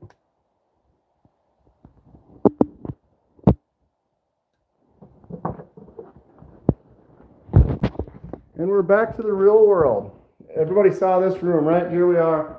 I gotta make some walls, some shelves over there. The green scales will be the last thing your victim sees. I need one with gold scales. I spelled charisma wrong because I'm dumb. And I like to screw up my own jokes. So here's my table. Computer's gonna go over here, get some stuff set up. It's gonna be great. I'm excited. I just wish I had the computer now because I can't really move anything over there. I got to keep streaming from here because all my lights and my cameras and stuff. I mean, the lights I can move, but I can't move the cameras. Are all going to be, streaming off my computer. So I need the new computer, and the whole point of getting the new computer because I'm maxing out the CPUs on my old one, and I want to be able to stream more, pull up more things, invite more people in, and not really worry about the computer. Okay, he's got charisma. It's a quality of leadership that inspires allegiance and devotion. Karma. It's still... Yeah, it'll be fine. It's going to be fine. It's funny because he thought you spelled karma wrong, not charisma. You have class and elegance and humor in your videos. That's why I love your channel. Well, thank you, Ron. I'm an idiot. I love knives. It works, I guess. I appreciate you. We're at 8,800. I'd like to get to 10K. I'm going to try to do a big push, get us to 10K and do a monster giveaway. I want to start collecting some stuff. I already have been collecting a few things. I want to get some more. I really want to ramp up and just do a big old 10K celebration. Right now, I'm getting 400 and some a month. It pops up and down a little bit. So it should be hopefully in the next month or so. I'd like to do it by the end of next month. By the end of April. I think I can do it. Flipper delete, add studs on a Finch would be pretty cool. Yeah, that would be cool. Although I don't think you need studs on this one. Just flipper delete it and just use that flick.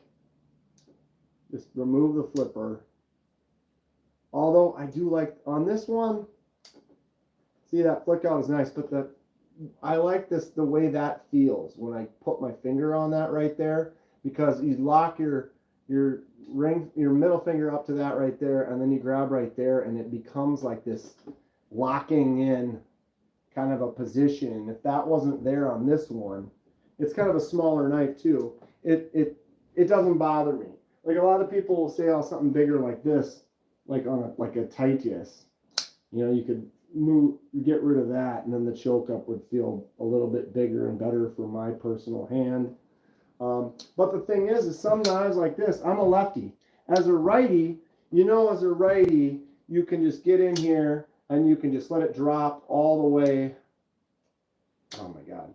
You can just do that and let her drop, and you don't have to worry about anything. But as a lefty, if you go and do that, it can come down and like catch you like that and cut your thumb, because you have to reach across the lock versus just pushing it over with your thumb and letting your nail be in the way. So one of the reasons certain knives like this, I like that flipper tab, because as a lefty, I go like that, it catches on the flipper tab, and then I can turn it and drop it. So for me as a lefty, I can do this. And if I did that without that if I did a flipper tab delete, it would go boom and it would catch my thumb. And so for me, the action on some of them, I prefer the flipper tab to be there as a lefty. Just admit that you've been wrong about flippers this whole time, and everything will be okay. Everything will be fine. Congrats, KDK. That's fantastic. Thank you. I appreciate it, Caleb. I'm just me. I'm just doing my thing, having a good time. Not that one, just in general. Yeah, there are a lot of them. I think it looks very clean without it. What's the one I have? The mini roach. That's a kind of a cool one from Kaiser. The mini roach has a deletable flipper tab. So you see this little nub, this little spot right in there. That's where the flipper tab screws in. You run a screw through there. And so I remove the flipper tab. So no flipper tab. So you can see on the back, there's where that groove is. So you take it apart and you can put the flipper tab on there and screw the screw back in. And so like the mini roach from Kaiser, you can flipper delete it just by taking the screw out. What do I know about carbon fiber G10 scales on a Rat 1? How's it going, Joey? Okay, wait a minute. Carbon fiber G10 scales, so it's like a carbon fiber combo? I mean, I have a Rat Model 1, but mine just has, just has regular G10 scales. So there's G10, which is like this, which is just all layers of G10. Then there's also carbon fiber. I'm not a huge fan of carbon fiber. And so because of that, I'm trying to think if I actually have a knife that is in carbon fiber. I have this one here is shredded carbon fiber. So that's a little bit different. So that's carbon fiber, but then they shred it. So you get that kind of shredded kind of look. But one of the things they've been doing is they've been doing like inlays, like on my Civivi shredder. This is a combination of carbon fiber and G10. And so what they did on this one is the bottom 3/4 of the layers are all G10. Then the top layer is carbon fiber. So it's kind of a combo. So maybe, do you have something that might, you know, what would, on your Rat 1? Did you order that? Carbon fiber G10, that's what I would imagine you're talking about, is like this one here. It's G10, but then there's a top layer of carbon fiber on it. Another one that did that is the Veratus. So this is, no, wait, this one's just G10 to cut to look like carbon fiber. It wasn't that one, it was this one, my bad. The Mini Grouper. The Mini Grouper is a G10 mix with the carbon fiber top overlay.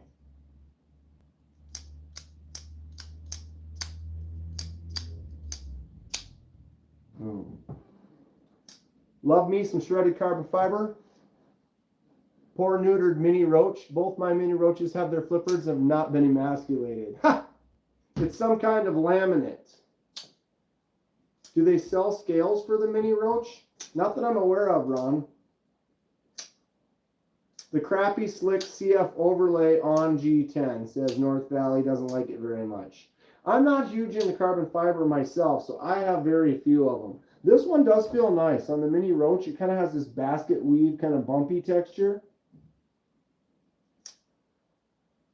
Comes from the factory, and wait for it in the mail, but I bought it from Knife Center for $43. Yeah, it's probably like that. I would say it's probably a G10 layer with some carbon fiber on top. If you like the way carbon fiber feels, I'm sure you're going to love it. Or dark matter, any kind. Dark matter blue, dark matter glow, just regular dark matter. It just needs to be dark matter. Give me the dark matter just in time.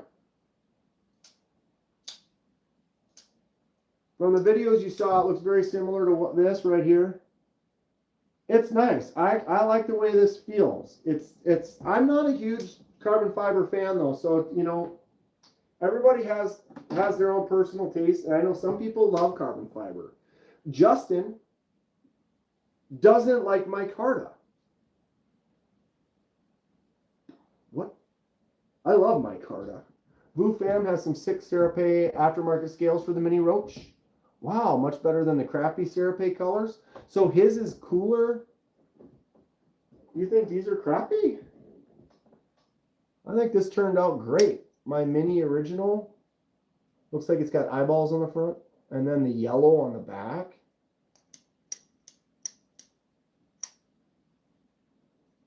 The Serapes are fun. Is it dark enough? Truth.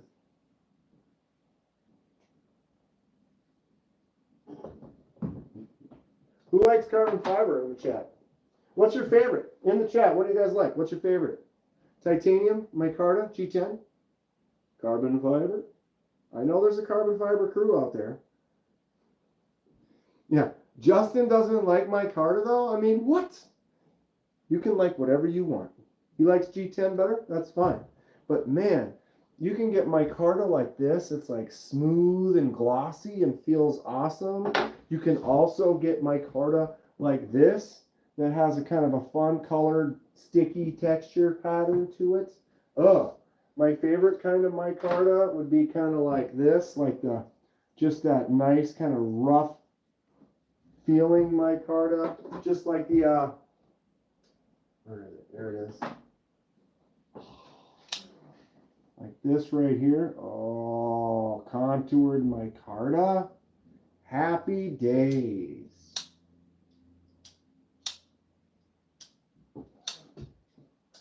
And shredded carbon fiber is really cool on my premium Fenrir, Lefty Fenrir. But the problem with the shredded carbon fiber is every once in a while, mine's good. It's got that nice facety look. But sometimes you get some and it looks like it's got a pit. Like it looks like there's a hole or a chunk missing, but it's not. You feel it and it's smooth, but it looks almost dark. Like if you look right there, that dark spot in certain light. Sometimes you get some that look like they've got these pits and these imperfections in them, but they don't. It's just the way the shred kind of sits, and so sometimes it doesn't look great. This particular case, I'm pretty happy with it. I love my Fenrir too, Clint. It's a good one. That front flipper is rad. It's one of my few lefty. I know I'm a mirror image right now, but that is a lefty liner lock. This is my left hand. My other lefty is the Premium Warrior.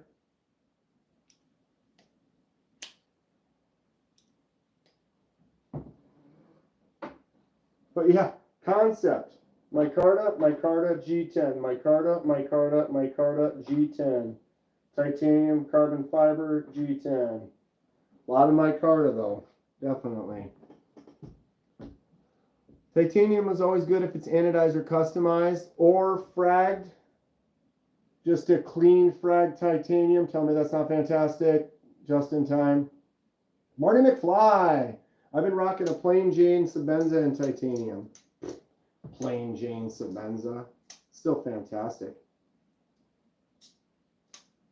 Shred carbon fiber looks great. IDK, fat carbon, and Kieranite.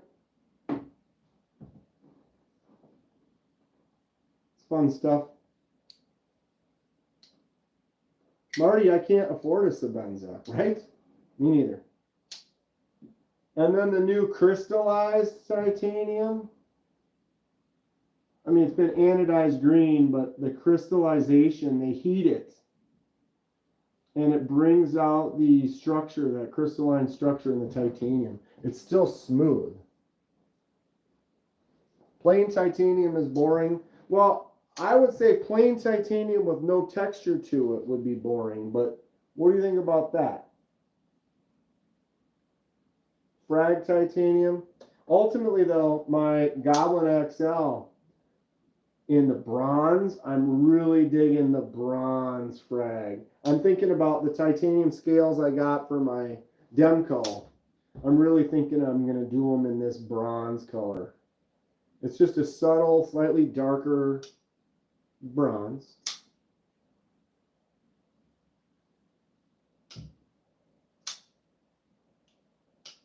Just got done making your own copper scales. Wow. Blue Line shipwrecked it today. Got it done. Send me some photos done for now. I took sandpaper to one, but then the other one went to another creator. That's what I mean, no texture. Right, the texture really makes it pop. I want a Jack Wolf off to remove a linen micarta to have moose bone on it. Oh, you sent your Jack Wolf off to remove the micarta scales and put bone on it. Moose bone? I'm interested.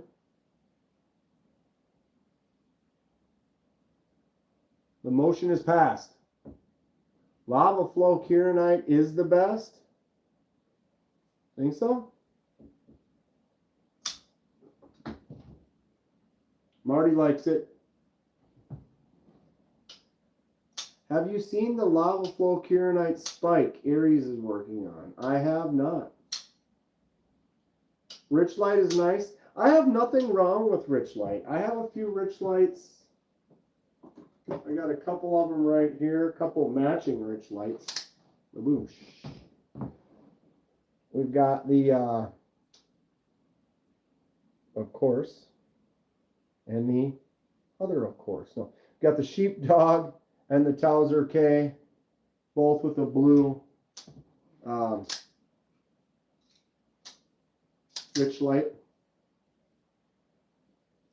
I'll Instagram you some pictures. You got a free copper. You got a copper bar off of Amazon, huh? 21 bucks. Cool. Got it, Ron. Lou, thanks for hanging out. Justin and I are probably going to be live tomorrow around the same time. Hope to see you there. Done for now. Sounds like it'll turn out sick. Yeah, I really don't have anything wrong with. I don't dislike Rich Light. but it doesn't really stick out for me more than I'm going to try to jump at it. Like titanium and micarta are my jam. If it's got titanium or micarta to it, if it's got frag titanium to it. My issue with a lot of frag titanium is you're going to get a full frame lock like this, and so I can't just order a knife like that as a lefty, because if you put a lot of pressure on there, maybe it won't open. This one will. This one will. My Goblin XL will. I put my thumb right on it, it still flicks out. But whenever you have that exposed frame lock as a lefty, if you're the way you naturally hold it, you put your thumb there, that can kind of prevent it from opening sometimes. And so like when I checked out the Leviathan, the big old Leviathan did that. And I was like, that kind of pisses me off. And then I picked this up and it was like the action was like perfect immediately. I put my thumb right on there and just flicked it out, no problem. Doesn't matter where I hold or how I hold it, the action will work on this. So automatic win. But I love the frag titanium, but often you'll end up with that kind of a liner, or you can't do, you'd have to have liners inside the titanium if you want to do like a liner lock like this. You'd have to have another layer generally.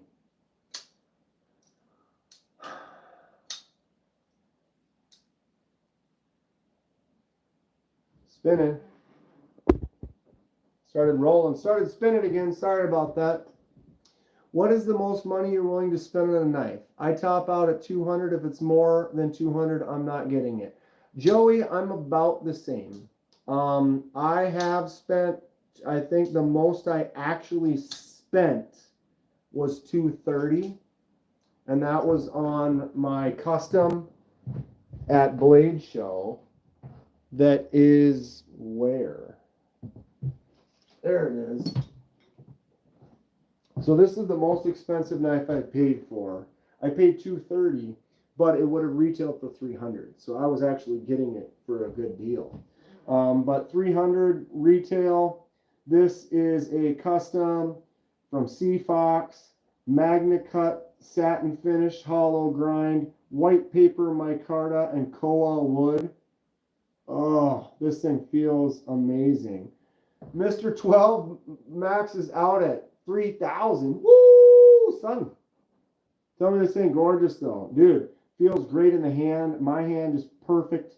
Sits right there. Perfect cuts. Magna Cut. Hollow grind. Oh, just absolutely gorgeous. The koa wood shifts.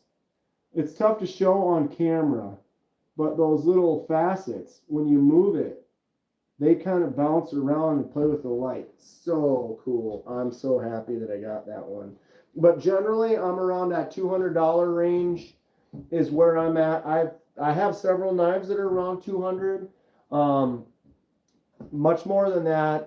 It's not that I don't want them. It's just I'm not there. Personally, it's harder to spend that. I mean, the most expensive knife in my collection is this Jack Wolf Primo. I'm luckily enough, fortunate enough that I didn't have to pay for this, but it is $350. So this is the most expensive knife in my collection. Would I buy one straight up for $350 right now? Probably not. Not that I don't like it. I think it's good. It's worth it. But it's kind of, everyone has their number, their limit, kind of where they're at, where they're comfortable. I have a lot of knives that are around $50 to $70 that are fantastic.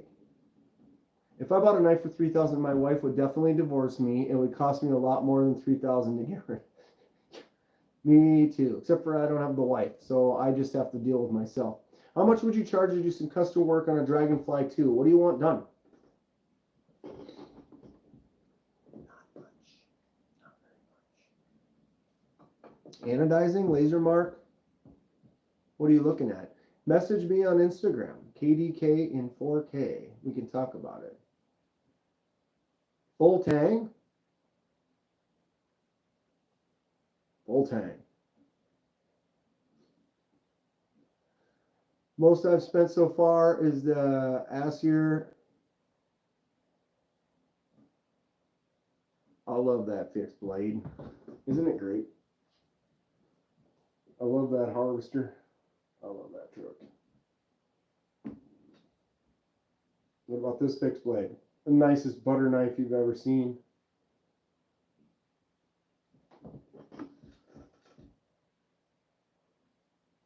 I'm sure I'll get higher than that, but I need to work my way up. Yeah, you got it. You know, it's kind of one of those things. Is where are you comfortable? 200 was your max until you wanted something that was 400. Got between 350 and 390 now, right? Right? That's kind of, it's the evolution. It's the evolution. But it constantly will grow. Wanted to get one of Aries knives. He's dropping tomorrow, I think. Don't think I can right now. Right? It's Aries has got some cool knives, and they are worth it. You know, like $250 to $300 for some of them. But you got that quality handmade craftsmanship. Some of the new handles that he's making, if you've seen some of the stuff Aries is doing, I think the newer handles with the multicolors and stuff that he's been doing lately, I think are really cool. Really cool. What's up, Lanyard Man? Not true lefties. I don't approve. Have I mentioned I don't like non-lefties? Yeah, Lanyard Man's a true lefty. He's legit. Just got him back from heat treat. Right on.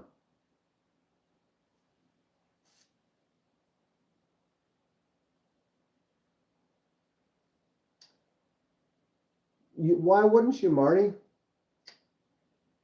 Send it. Send it. Personally feel my sweet spot is 750. Any higher than that, my expectations tend to outstrip the knife. Knife giveaways? Gerald, I do knife giveaways. I'm ramping up for a big giveaway at 10K. It should be within about a month is my hope and prediction. I would. That was a typo. Sure it was. But yeah, Gerald, I gave some stuff away not too long ago. I'll do giveaways semi-regularly. Be coming up soon. How to win. There's nothing today. All you have to do is show up at the live streams. Whenever I do a live stream, I let you know. I need a shout out from Metal Complex. Yeah, you know, don't take that the wrong way. I like Metal Complex. I think he's great. I think sometimes the shout out from Metal Complex is definitely going to be beneficial to some channels, especially the smaller. I mean, I'm small. I'm a small channel. I have less than 9,000 subscribers. But I feel like the channels that have like 500 or 1,000 or, you know, or the lower numbers, definitely it helps them quite a bit because they can jump up. You know, they got Sever 7 was at like, what was he at? Like 600, and he got him to 1,000 during the live, which is great. You know, he just got 400 new subs. But at the same time, Metal Complex's live, he has 1,500 people in his live. Well, not saying anything negative about anybody, but I know that there's quite a few hundred people in that live that aren't really there for the community. They're there to win expensive knives and then more than likely sell them to us in the community. And that's fine. But, you know, when he's got it set up and everyone knows he's going to be giving away a lot of knives, he gets all these people that show up. There's a lot of trolls and people that are just there just to win the knife, and they're not even smart enough to know how to enter, and they're like, how do I enter? When he's got a huge sign right in the middle that says to enter, you know, like it's legitimately as obvious can be, and people come in there, they just want to like, did I win? Did I win? Do another giveaway. And so a lot of the people that you're going to get are kind of like that, where they're just going to go to your channel quick, they're going to subscribe, and then some of them are going to unsubscribe later, or some of them are never going to look at your channel. So I feel like when you get a few more 1,000 subs, it's not quite as beneficial as it could be. You know, like Titanium Justin said, it helped get him to 1,000 from 950. So he gained like 50 subs. Sever 7 got like 400, but I'd be interested to see if he lost any. I got a shout out from Tri-State, and I gained 190 subs from the shout out, and it was like a week and a half, almost 2 weeks later, like 90 of them disappeared at the exact same time. not within a week or whatever. It was literally just about 2 weeks after I gained the 190 subs. 90 of them all disappeared at the same time. They can't all unsubscribe at the same time. So what happened is they didn't go to the channel, they didn't watch anything, they didn't like anything, and YouTube just saw them as non-subs and removed them. So again, you're going to get some subs, it's going to help out. A shout out from anyone is always going to help. I just don't think once you start getting a little bit bigger, I don't know how, or you know what I mean. I'm not worried about it. If he's going to do shout outs, and I would almost prefer him to shout out some of the smaller, again, I'm a small channel, not trying to say I'm a big channel, but I almost feel like more, oh, I'll let him, you know, he doesn't have to shout out me. He should be shouting out people that have a couple hundred subs, or, you know, just closer to 1,000, where I try to help him get to be able to monetize. So I think in that kind of aspect of it, it's great. You know, it's good. I don't know if you need, you know, he could show me out. I'm cool with that. Collection is now large enough that you can be picky. Yeah, man, your man with the lefties only.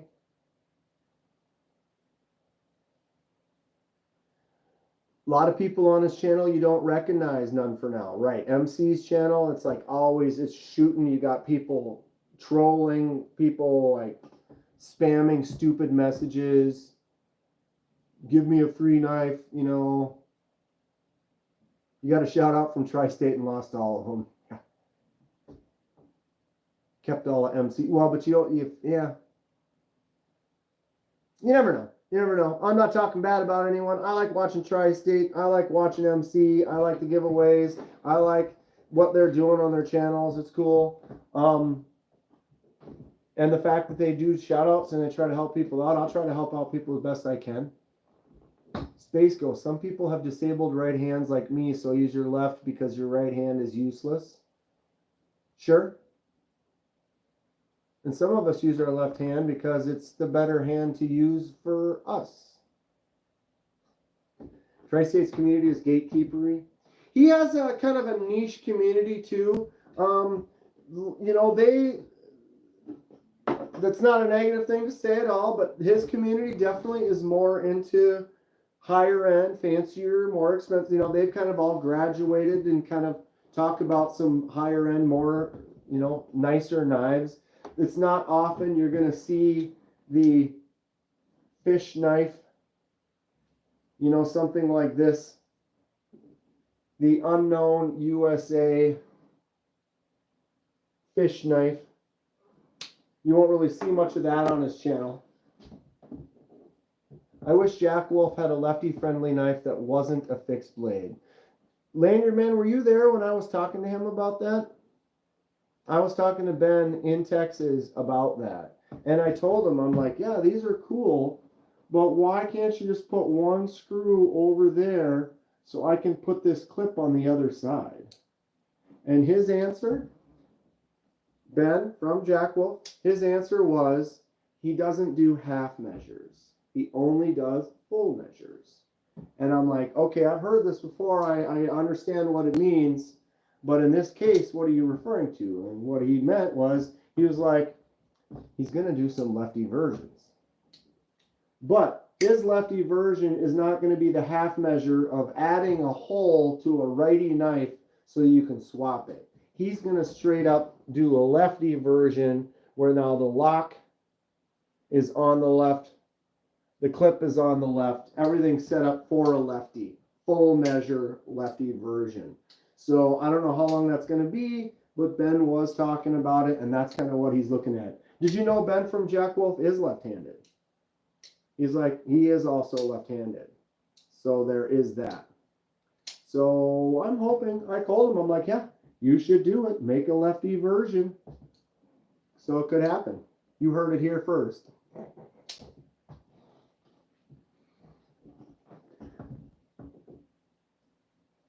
I was there in the beginning and the energy was off. Kind of felt unwelcome. There was someone new to the community.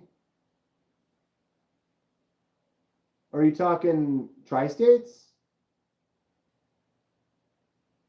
I just like chilling with my fellow knife addicts. Me too, buddy. I like getting on any of them, and if there's someone who's doing a stream while I'm at work and I can kind of listen and lurk, it's nice just to listen to people talking about knives.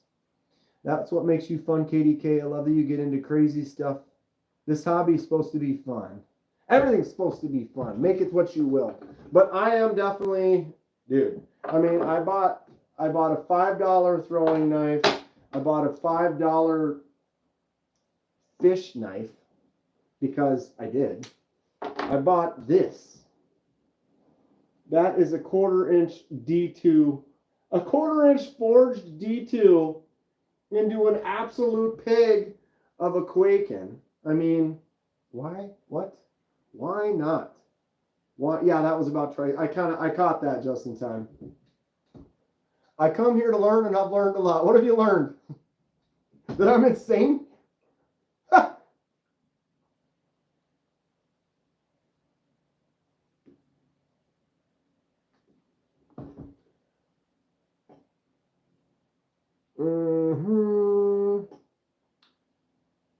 Profit margins, even though he is a lefty.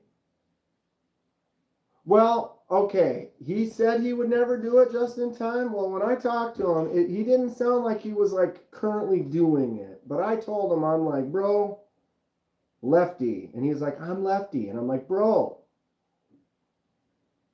left. And he was like, no half measures, full measures. I'm like, dude, full measure that peg, bro. Let's go.